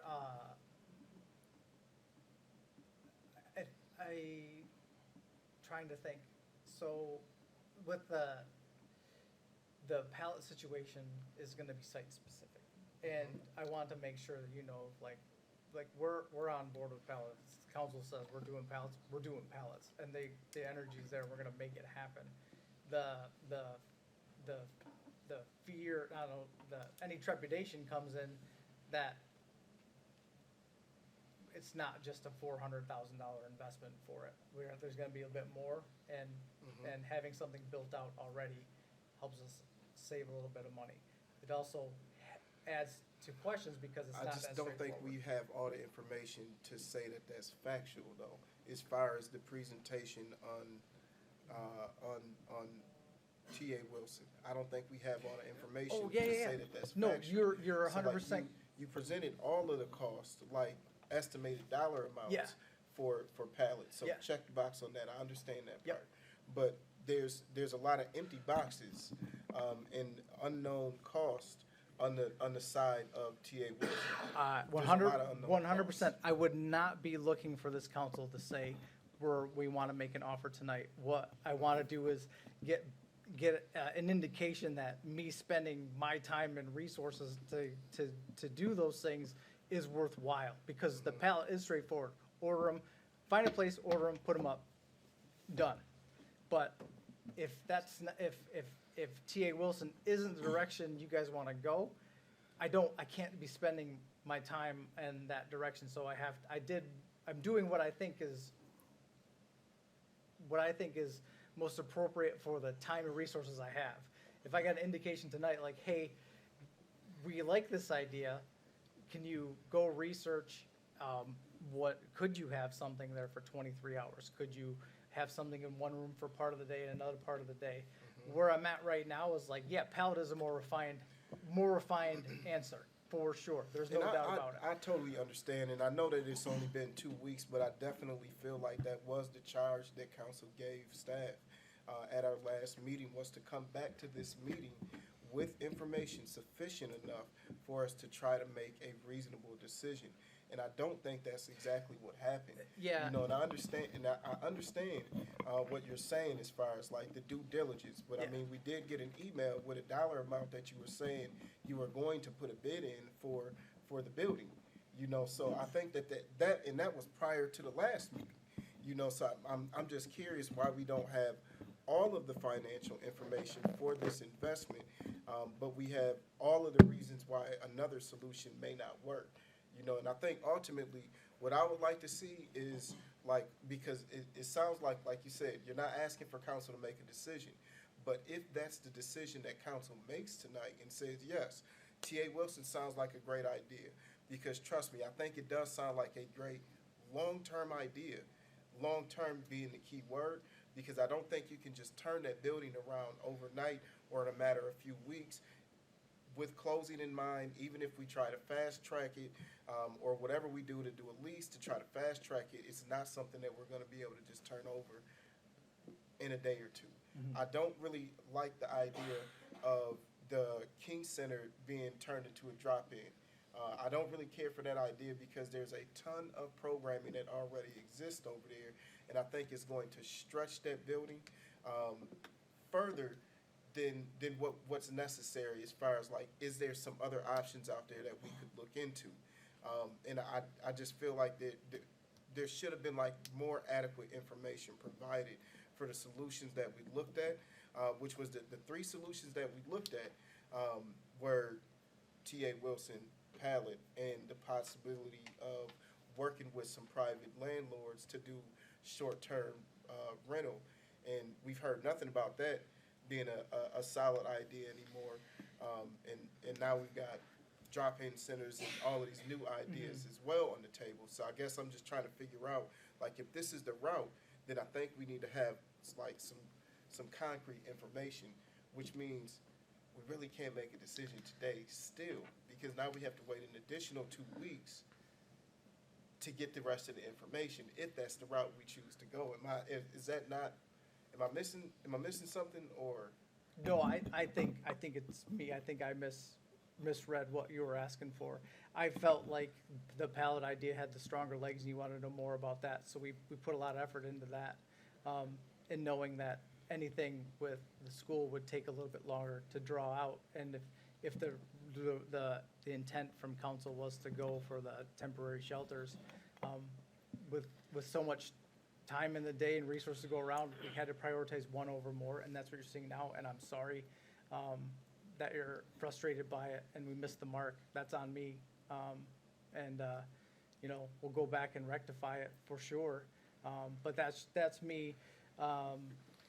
You know, what I was replaying in my head after the last meeting was talk about temperature and talking about the quickness of what we can do something. So that's where we had a different idea for the drop-in thing, is to get people into a warm place as soon as possible.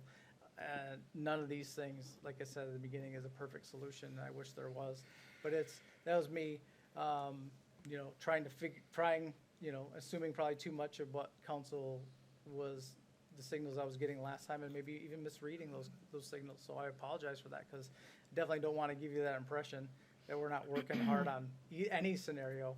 It's just that with Pallet, it is a little bit more known.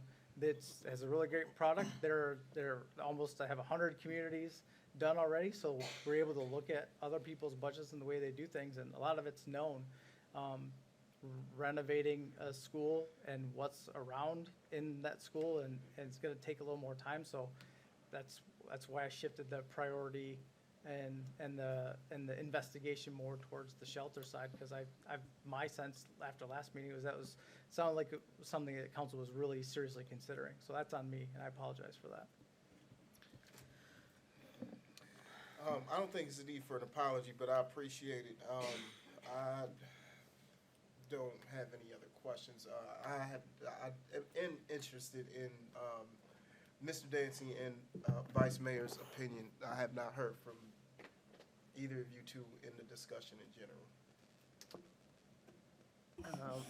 I'll go first.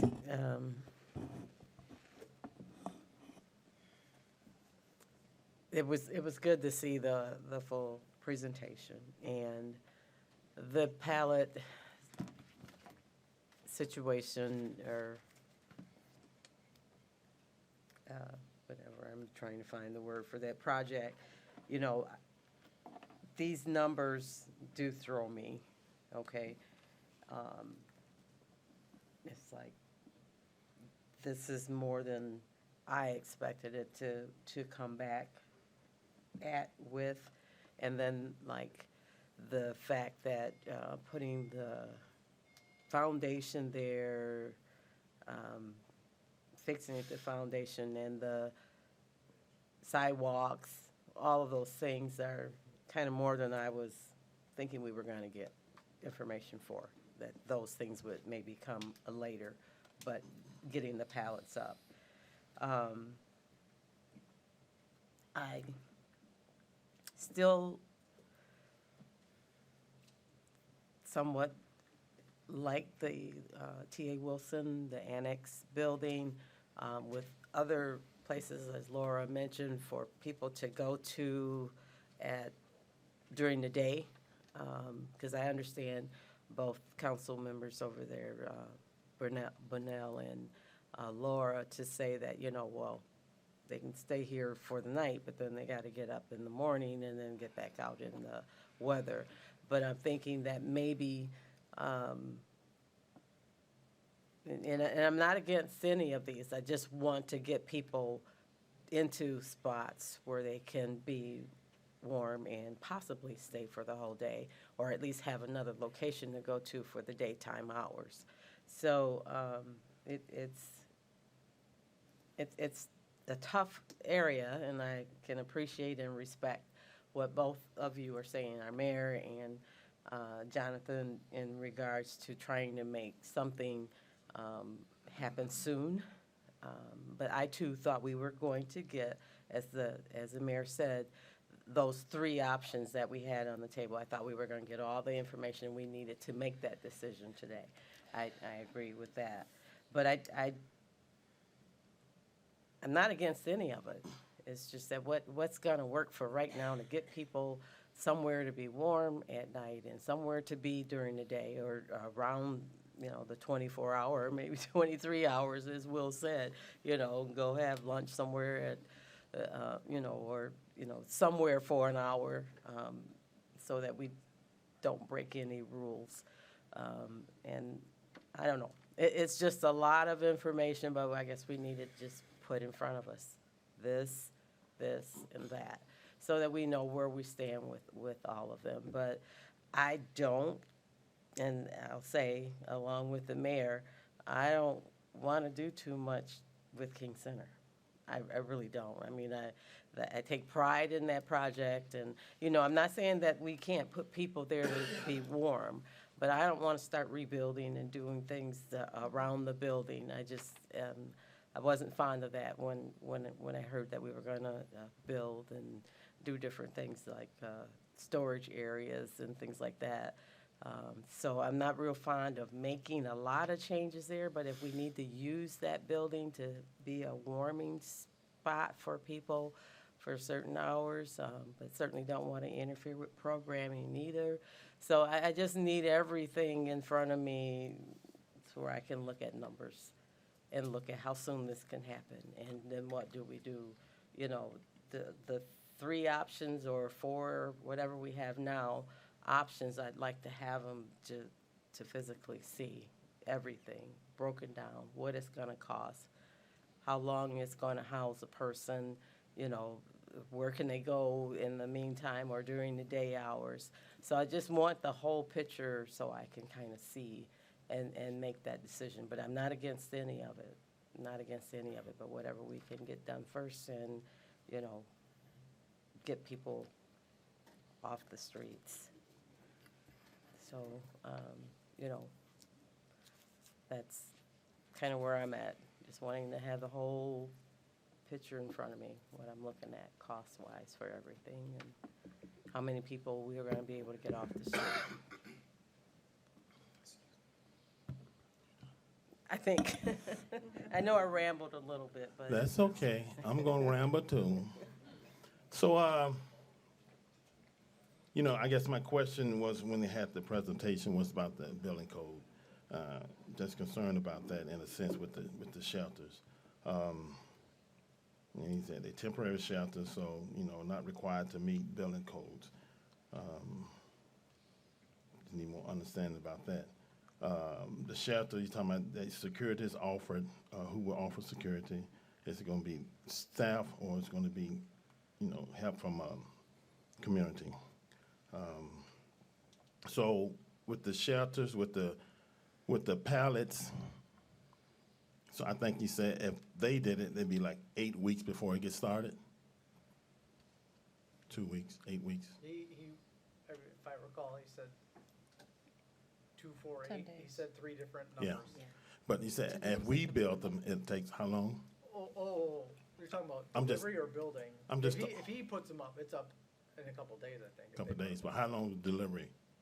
It was a range that he gave. Okay, I think it depends on How many? the number? So Okay. the shelter 64 units, they have available. The bathrooms in the larger units is the 8 weeks, from what my understanding is. Okay, but we can't build those, they have to come out and do those themselves. Yeah. So, but we could do the shelters, maybe 120 square feet. That's one of the things you said. You know, I look at that, so it has to go out to bid, so that's gonna be another, what, a month? Go up to bid. If we did it, if we got contractors to do it. Oh, yeah. So, you know, that's gonna take a while. For me, I guess, the most important thing, I guess, to get something done immediately, I mean, just like in a few days, a couple of days, I think, I don't know what the cost would be, but, why can't we just get hotel rooms? Put them up in hotel rooms, do a 3 or 4 month, can we pay for that? Then while we waiting on that, we can, you know, if it's T.A. Wilson or whatever, we can get that done. Or whichever way we go, we have time, but immediately we can get people out of the streets, out of the cold, underneath the bridges, and put them up like that. Is that reasonable? Can we do things like that? And also, I guess, and like the mayor said, how much I know you have some talk with the community, the nonprofits. You know, what part are they gonna play in this? Because I don't think, whatever we do, I don't think, if it's long-term, I just, we got to have someone to operate it. And I just don't think, see, we don't have the staff, we don't have the personnel to do that. I know you're talking about doing things at King Center or wherever, someone staying 24 hours, security and monitoring. I just think there's organizations out there that do this day in, day out, boots on the ground, have a better understanding, can do a way much better job than we can do. I know we're talking about the construction, putting things together, we probably do great with that, but how do we come up with, you know, trying to control, take care of this situation? How do we come up with security, you know? So, you know, then again with the, I guess maybe we do have a location, or not for, if we did the Palace, but I don't, where's that location would be? So, you know, I think the hotels is the quickest way to really get people off the street, get them out the cold. You ain't got to worry about moving someone out the next day. They have that, I guess, and then again, what kind of liability is that on us? I know Mr. Willis, he used to do this. He used to put people up. You know, I know he has a better understanding of that situation. So I just want to understand, get a better understanding of that. You know, we don't have to wait 2 weeks. You know, we can have a special meeting if we're serious about this. We can have a special meeting. Hell, we don't have a special meeting just for signs to go up. So I know we can have a special meeting if we're real serious about this. I know we are serious, but we don't have to wait 2 weeks. I don't think. I think if we can get together and come back with some information, and we can go that route. Just saying. That's why they pay us the big bucks. Can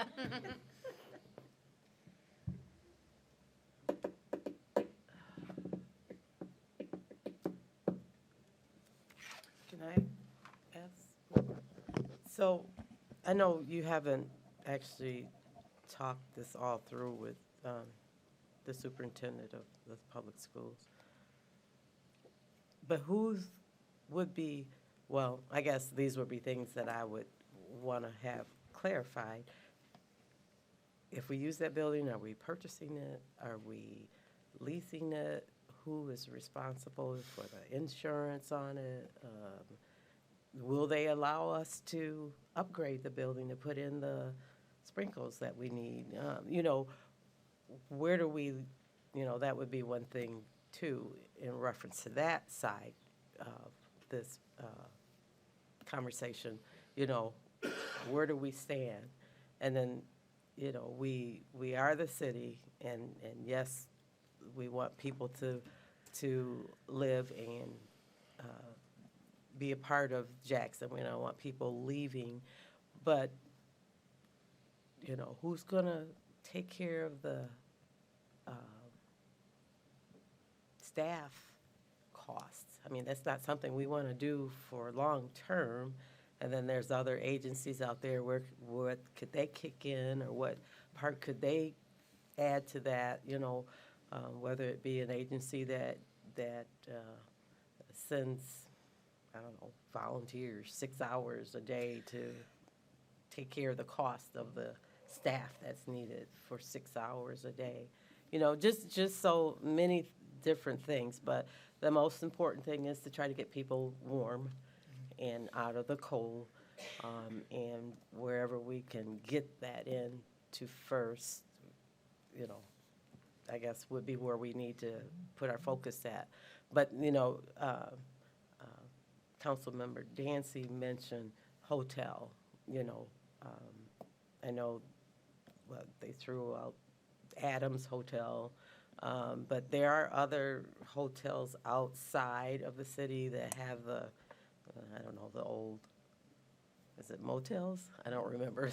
You know, you drive up to it and then you go in there and, you know, you have a warm room and shower or what have you. They may not be the best, but, you know, it is getting people out. I don't even know where that comes into play. And I know, yes, Mr. Willis probably would have a little more understanding of when we put people up and how that works and what responsibilities we have. So there's just a great number of things that we need. And, you know, unfortunately, we're at the hour where, you know, people need to be put into warm spots, wherever it may be. So I just want to throw that out there. And I'm sure, Jonathan, you're going to cover all bases when you do meet with them. But, you know, it's like, okay, a portion of their building, they're going to lease it to us. You know, who's going to carry the insurance on it? Where, you know, all of those things will have to come into this whole conversation too. So, okay, that's it, Mayor, Mr. Mayor, I'm sorry. No apologies. I think this is important, important discussion. Any final comments? Can I? Go ahead. Let's just go one more round of final comments. I actually don't have any comments. I wanted to make some motions so we could vote to maybe do something. But I'll let you guys. I just wanted to update when Arlene mentioned, is either Arlene or Freddie mentioned the landlords. The 28-room rooming house on Lansing Ave, 532 Lansing Avenue, just came on the market today at $575,000, and that's 28 rooms, 8 bathrooms, right off the bat. Is that Now, right is it- next to the medical care Yep. facility? Mm-hmm. Isn't there people living in there? There are, already? but it's not completely full from what I understand. And it's kind of the same thing that's already going on. So with that said, I guess one of the questions I would like to see answered is, how many people are we really talking about? I asked that before, and there were two very different numbers thrown out there, and then I even heard 8 or 10 tonight. So I don't, and I think I heard that from the citizens' comments. So I think that's a really important question that we have to answer is, how many people are we trying to serve? And if it's only 8 or 10 people, that's a lot easier not to solve than if it's 30 or 100, you know? So I think that's really important. The other thing is a constituent messaged me, and there is I texted it to Jonathan. There is a company who, hold on. It's called All Girl Engineer Team Invents Solar-Powered Tents for the Homeless. So they're tents that heat up. So that may be a short-term idea on that. So I will, and I mean, I think we just need to come up with something to get them out of the cold. How do we not know? Are there, like my sister was on a committee, I don't care if it's the county, I don't care if it's who it is, if there are warming shelters already out there, where we should be collaborating with them. But those are just a couple of comments. Go for it. So just a couple things really quick. Yeah, and you just reminded me, as a library employee, and you know, Carnegie Library has our fair share of homeless individuals who come in. The only rule we have is that they can't sleep there. So if we offer them a place to sleep overnight, they have a warming center right there downtown that they can go to 7 days a week. So, you know, with all of this in mind, I think part of the things that Jonathan mentioned too was that some of the nonprofits that work in this space are waiting for us to make a more serious commitment. Is that right? Yeah, I think that's fair. Like, they want to see. They want to see some action from us in some direction. And I guess with that in mind, I'd like to make 2 motions. And instead of doing one with 2 parts, I'll do 2. But the first motion I'd like to make is I'd like to move to direct staff to pursue the purchase of T.A. Wilson Academy, including due diligence activities like environmental site assessments, asbestos surveys, and especially cost analysis of what it would cost to at least get the annex building up and running. That's my first motion. I'll support. Okay, there's been a motion and support. Can I Discussion?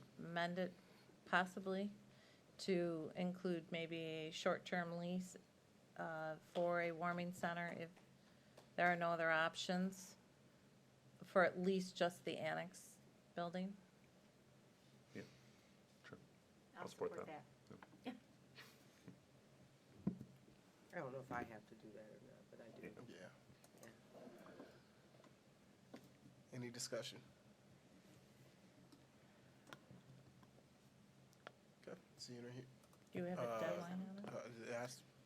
I saw you grab the mic. Once we vote yes, start Soon as doing I it, get it. yeah. Okay. Get her to. Go ahead. Did you If we have a vote comment? yes. Please. Please. So with the motion on the table, short-term lease, what you said to purchase, lease to purchase? Uh-huh, yep. Lease or purchase. Lease to or purchase, I said lease to purchase. And he was purchased. this is just to have them explore that? Or this is just to do it? To pursue it, to explore it To more explore it. seriously. Well, To wouldn't actually you- put some money behind it for surveys and cost analysis and. Wouldn't you do an offer contingent on Yeah, we would. the environmental, the cost analysis? And if the cost analysis comes out to be $40 million to renovate that building to whatever, then you don't go any further. Bring it back and say, yeah, Right, fuck and it, you're- do this. Yeah, I think to Councilwoman Robinson's point, I think the city managers come forward and said, well, we think it'll be this much. We're just estimating here. We'll stop estimating and tell us how much it's gonna be. Yeah. That's what I'm telling you to do right now. Yeah, and that- I need Yeah. that. Yeah. Just one question for clarity in the motion. Is this just for just the annex building or for TA Wilson in general? For TA Wilson in general, with The lease. with the idea that the annex building would be the first thing that we worked on, as it was put forward to us today by the city manager. Seemed like it was the low-hanging fruit, and I tend to agree, but maybe it won't be. We'll find out. I'd like to find out. So, I forgot what I was gonna say. I forgot what it was. All that hair got in the way. You wanted to know if this was to do it or just? I know, this is just, so when would that information get back? We have to wait 2 weeks or? As soon as I have it, we'll call the meeting and we'll talk about it. Okay. So 2 weeks or sooner. It will take longer than, Well, yeah, true. it'll take a lot longer than 2 weeks to get down that effort. But you could probably negotiate in the next 2 weeks. Yeah, I would do some, but not all, because as you aptly pointed out, if there's some nasty stuff going on, then we wouldn't wanna do it or overpay for it. It would factor into what we were talking Well, about. but I'm saying you could negotiate the purchase in the next 2 weeks. Yeah, You know, a purchase agreement, yeah, the terms of the purchase agreement, that could be done. yes. Which means that part of that purchase agreement would be a lease Yes, on the annex part, so you could get people in there and get them warm, unless there's a better option for a warming shelter. okay. I guess I'm concerned about the next motion. There's gonna be something. It has to do with the MLK Center. So can I make a motion before you make your MLK? You guys gotta No, vote on it's it. a No, this motion is on the one floor of the right now. motions with the Yeah. TA Wilson Is there any, No, I know what I sorry, meant. order, Next. sorry, is there any further discussion on the motion that's on the floor right now? Okay, so, no further discussion on that motion. Okay, so the clerk will tally and display the vote. All right, so we got a charge on that. Okay, now, So I'd like to make a motion that we create a short-term task force that meets with a continuum of care members to determine what the TA Wilson building would consist of.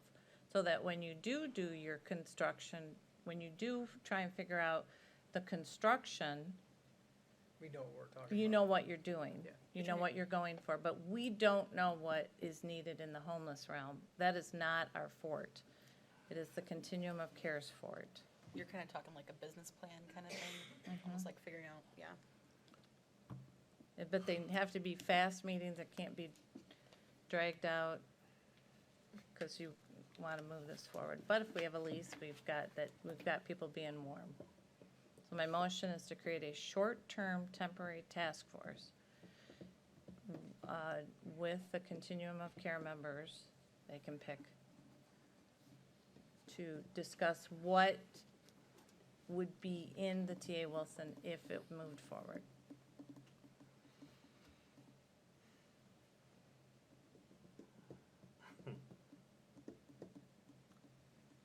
I'm already on the COC, so. Well, that. But I'm just saying, I'm already there, but I think we should have more other council members be part of it too.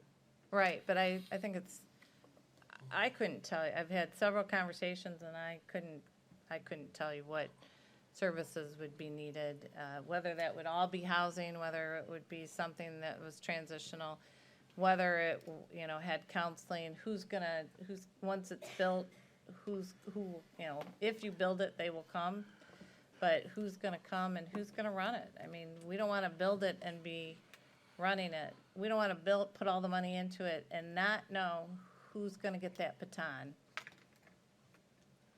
I think that's a great point. I would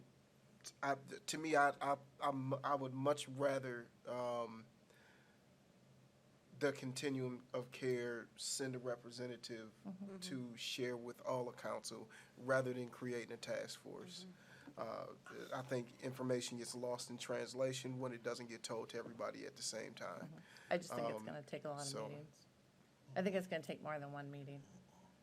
But this is work that they had, this is not brand new work to them. I don't think it should take multiple meetings for them to say, hey, here's our recommendation. If they wanna come multiple times, I don't think this is an overnight project anyway. Right, I don't think so either. But I don't personally see the need for a task force to be created.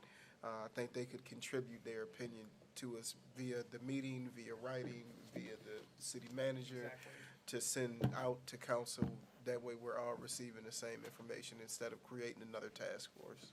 Okay, well then I'll rescind that motion and maybe ask that they come to the next council meeting with a presentation of some thoughts about this idea.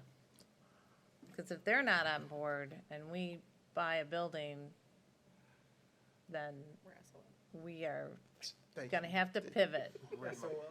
Right.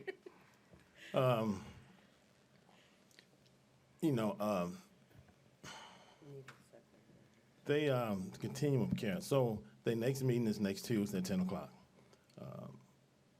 They know it's out there what the city's talking about, ideas. So they have an idea, like the mayor said, they know what's needed, but, oh man, don't let me say it. Say it. I'm not gonna say it, but, Say it. we need them. We need their feed in. We need their feedback. But there's they can come. They knew about this meeting. They knew it was going to be on the agenda. They can come. There's no one showed up tonight. Councilwoman. There's no one showed up tonight from Continuum Care or anywhere else, and gave their little, put in some information. Yeah, like Mr. Mayor said, I think, they're just one person. It won't take multiple meetings. They have ideas what's going to go on. This talked about months ago, but they have an idea. Well, they were asked to come to a meeting prior to, and then it got canceled. Mm-hmm. And it wasn't from their efforts that it got canceled. That was like a year ago. Mm-hmm. So then I think we should extend an invitation. Invitation extended. Extended. I'm sure someone's watching. Well, I Say think it it in the has to camera. be a formal invitation to the group. I mean, I don't think it's fair to say that they are watching the meeting and they know about it. I think we have to extend the olive branch and say, we need your support on this project for it to succeed. Financial support. When I hear support, I hear all things encompassing. I have no problem with that, Councilmember Gunn. I really don't. And I think, with you being a member on the council, I think that speaks volume that you said that would be helpful to extend that olive branch. I don't mind doing that. I don't know if you think it should come from me personally or if it should come from staff. Either or, it doesn't make me a difference. To extend that invitation for them to come to the next meeting. I'll just leave it at that. So what's your recommendation, though? I'd say either you or Jonathan, it doesn't, either one, but that it's a formal, we're looking to move forward with this, and we want your input. So, Jonathan, are you? Got it. Cool. And it can be from, On behalf from both of us. Yeah. On behalf of the mayor and the Yes. city and the city council. To extend it. So, come here, no risk. What? I just made a joke, like, Laura knows why he comes, come here, no risk. Danny or John, that's cool, but. So you gonna So they'll be invited. Does that satisfy what you were trying to achieve? Yeah, I think that, I think we would I think you're right because that's not our business. That's Right. not what we do. So we definitely don't want to go into a venture that big on our own. and we don't want to work against the continuum of care, we don't That want would- to come it would be across It would be counterproductive. in general. Exactly. So, Big Will, did you have another motion? I do. Did Laura? It didn't- No, It did I have withdrew some it. of yeah. So, knowing that 24 is definitely more than 10, as you said, but 10 is more than 0, I'd like to move to direct staff to create a warming center at the MLK Center from at least 9 PM to 7 AM daily.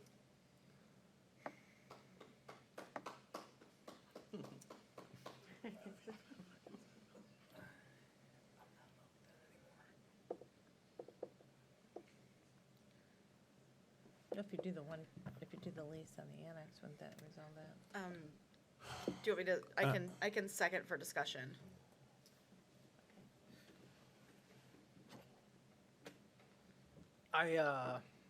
If I'm in order, Mr. Mayor. I think on this warming center idea, we have a willing partner already in Segway. And it sounds like, our plate is probably too full at MLK. And I don't want to get into a situation where I think something is gonna happen and then I get at least 3 council members going like, told you so.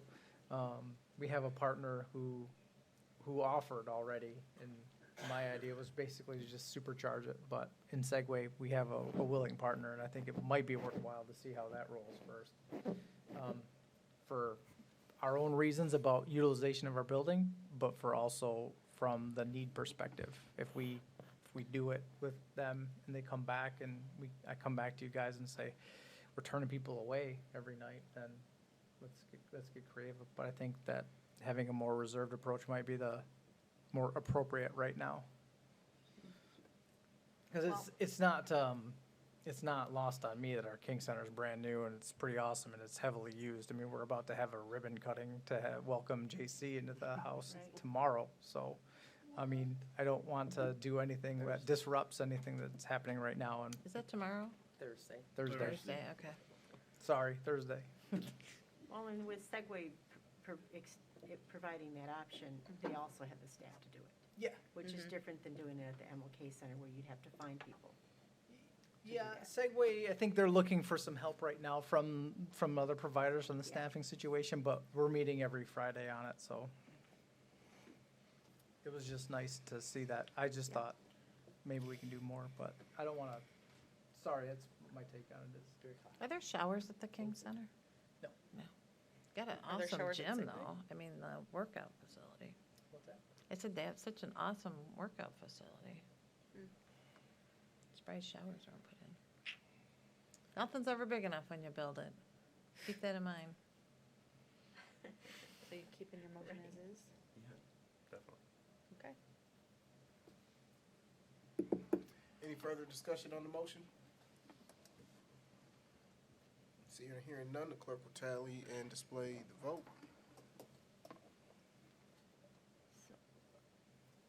So, wait a second. So we're, Wait a this is second. to King Center. Use the King warming. Center, King warming Center. center. Okay, thank you. Okay, motion fails.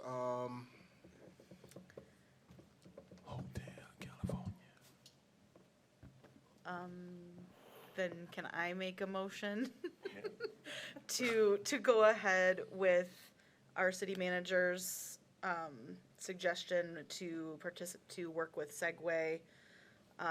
Even though it is less beds, it is something that they do have they do have staff. We can start I'll support. start small and work our way up if we need to. But I think that was in my motion. It wasn't yours? We actually It don't was when my, need any council. It's not We our don't? property, not our project. We are like the partner in this.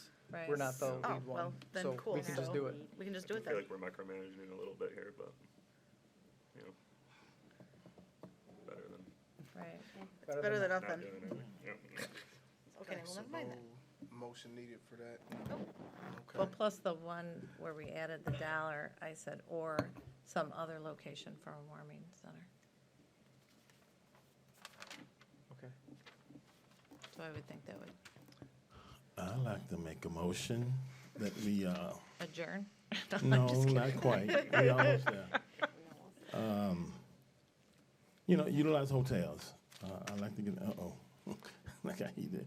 I'd like to make I a motion support. that we, okay, for discussion.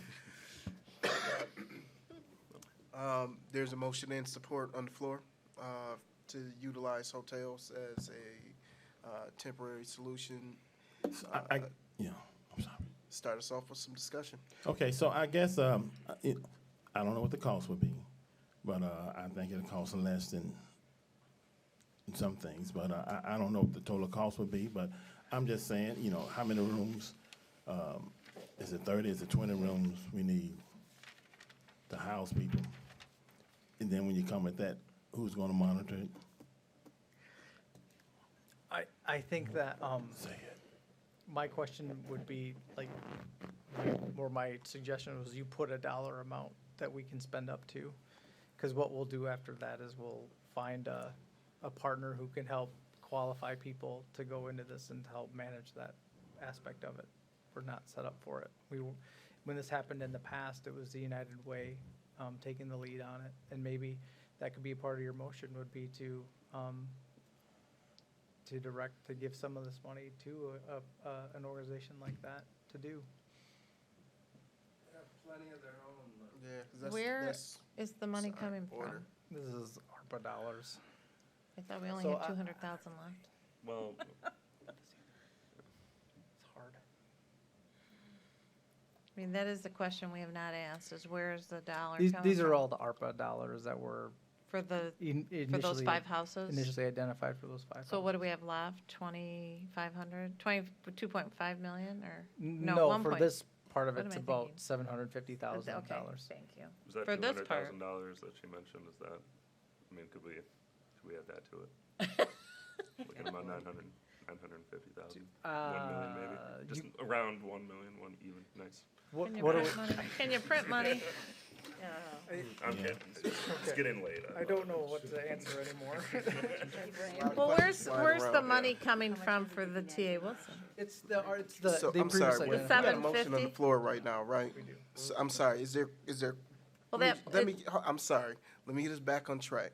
Are there questions to the motion that is on the floor, Which is hotels. which is hotels? Right, well, that had to do with money.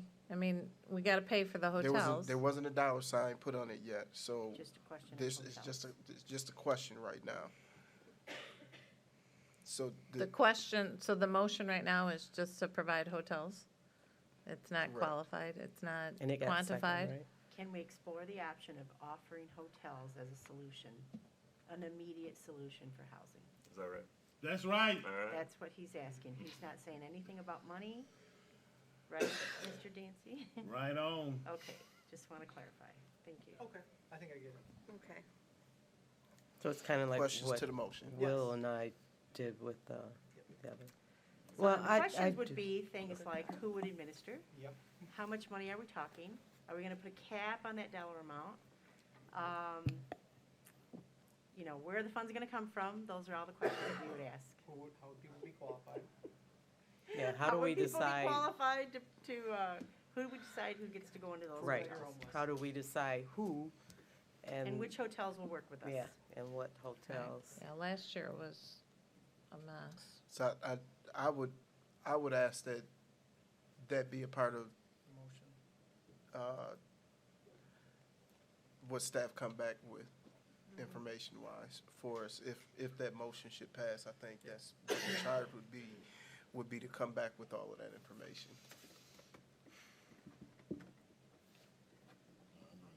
Hotels can be a very good option. We used them during COVID at Aware, and they can work. It's just, you can also see that sometimes things happen. And that's happened under our watch too. Well, could be part of the CBDG Home and CDBG-CV Homeless Prevention Financial. Is that homelessness prevention? Like I said before, when we talked about that, we'd have to do some sort of major amendment to our plan to allocate funds to that, and all those funds are expended. So we don't have anything left there. We'd have to figure out what's left from other CDBG and home years and figure out how to repurpose that. And that is going to be, won't be, like I said, it's just gonna take a minute to do that. To make a major amendment with what we told HUD we were gonna do initially takes a second to do. There's a lot more to that than just council making a motion and whipping the pen. But we'll get on it, but the ARPA funds are the identified use of all of these things, and I think those are, right now, easier to push out the door and make change. So we're gonna get back to the motion that's on the table? Yes. So Okay. I'd like to ask that one of the things that Jonathan explores for getting us answers is whether or not United Way would be willing to be a fiscal agent for any hotel dollars that we allocate and administer those dollars. Use your mic, please, because it's hard to hear you. I'm sorry, because I have a mask on, thank you. Part of all of this was identifying any fiscal Yep, agent out fiscal there, so agent, yep. not just Not just identifying United one, Way. yes. Okay, so any one, okay, thank you. Any other questions on the motion? Seeing and hearing none, the clerk will tally and display the vote. Okay, motion passes. Any other motions in your hearts right now? No. Okay. All right, I think, that was a healthy discussion on item F. Brings us to, item number 12, council member comments. Angelita Gunn, start us off. Thank you. So I just want to give thanks to my colleagues and the mayor and everybody for having this very thorough discussion again, and I think we take it very seriously. The issue of homelessness here in the city, those who are unhoused and are currently in unsafe situations, and they're not easy solutions. And it's clear from our discussions tonight. So thank you, everybody, for staying late and having these hard discussions. Eastside. Thank you, Mr. Mayor. I echo what Councilwoman Gunn just said. Vice Mayor. Thank you, Mr. Mayor. I too thank everyone here for the conversation, the dialogue, and, Jonathan and his, all of the staff that will be, I'm certain, in support of him to get the information together that we need. Again, reiterating the retirement of our library staff, much appreciation to her for all the years of service. The Native American family that was here earlier, they certainly, they're people I know. I sit next to a church, the whole 9 yards. I've known the family for years. Our kids grew up together. So just appreciation for the mayor giving recognition to them. The presentation from Pallet, great information. Honestly, I've not seen it all the way through. I took peeks here and there from what was sent to us earlier. But to sit here and hear the whole presentation from Mr. Simons was helpful. I want to say to the clerk and reiterate, and I never get your name right, but he came up and gave all kinds of congrats to our clerk and her staff. I too thank you for all that you do to make the election process easier. I remember your interview and you promised to do things of that nature, and you're keeping your word on it. So much appreciation to you, and just good work. I just need to get this all running through my head and what I can see written in paper and the information to make a decision. We really need to help the homeless, and we need to do it as quickly as we can, but we also have to be considerate, and hopefully other organizations, nonprofits will join in with us to make this possible to help the people that are homeless in the city of Jackson. Thank you, Mr. Mayor. Thank you, Vice Mayor. Councilmember Schlechte. Have a good evening. I'm all talked out. Councilmember Madell. I'm also all talked out today. Councilmember Big Will. Just two things. In the same vein, I'd like to thank Corey Mays for, was it 5 years? Was DDA director, give or take? He just left, but yeah. He just announced recently he was stepping down, and he's done a good job. My wife, Katie, worked with him briefly and kind of runs in the same circles downtown, and I appreciate his service. And then also thanks to, of course, Sarah Tackett for her almost 25 years at the Jackson District Library. First as a youth service employee, and then eventual director, and my current boss. And I'm not just saying that because she's my boss. I'm saying it because she's awesome, and congratulations to her. So that's it for me. Right on. My comments tonight are going to be very, very simple. I just want to say that I am thankful for the simplest thing that we oftentimes take for granted, which is my health. Came down with a respiratory infection like late Friday night and spent the last 3.5 days in bed. Didn't think I was going to be here today. I would also want to say prayer works, because I prayed that I would be able to make it to this meeting today, and I'm here right now. A little bit of a cough, but no COVID, no flu. I wanted to make sure I said that because I've been coughing a lot next to our clerk, who has not taken that mask off since COVID started, and I don't want to alarm her. But I'm just thankful for that, man, and thankful for my wife for holding me down this last few days. That's it, Mr. Manager. Let's go home. All right. Looking for a motion. So move. So moved. So move.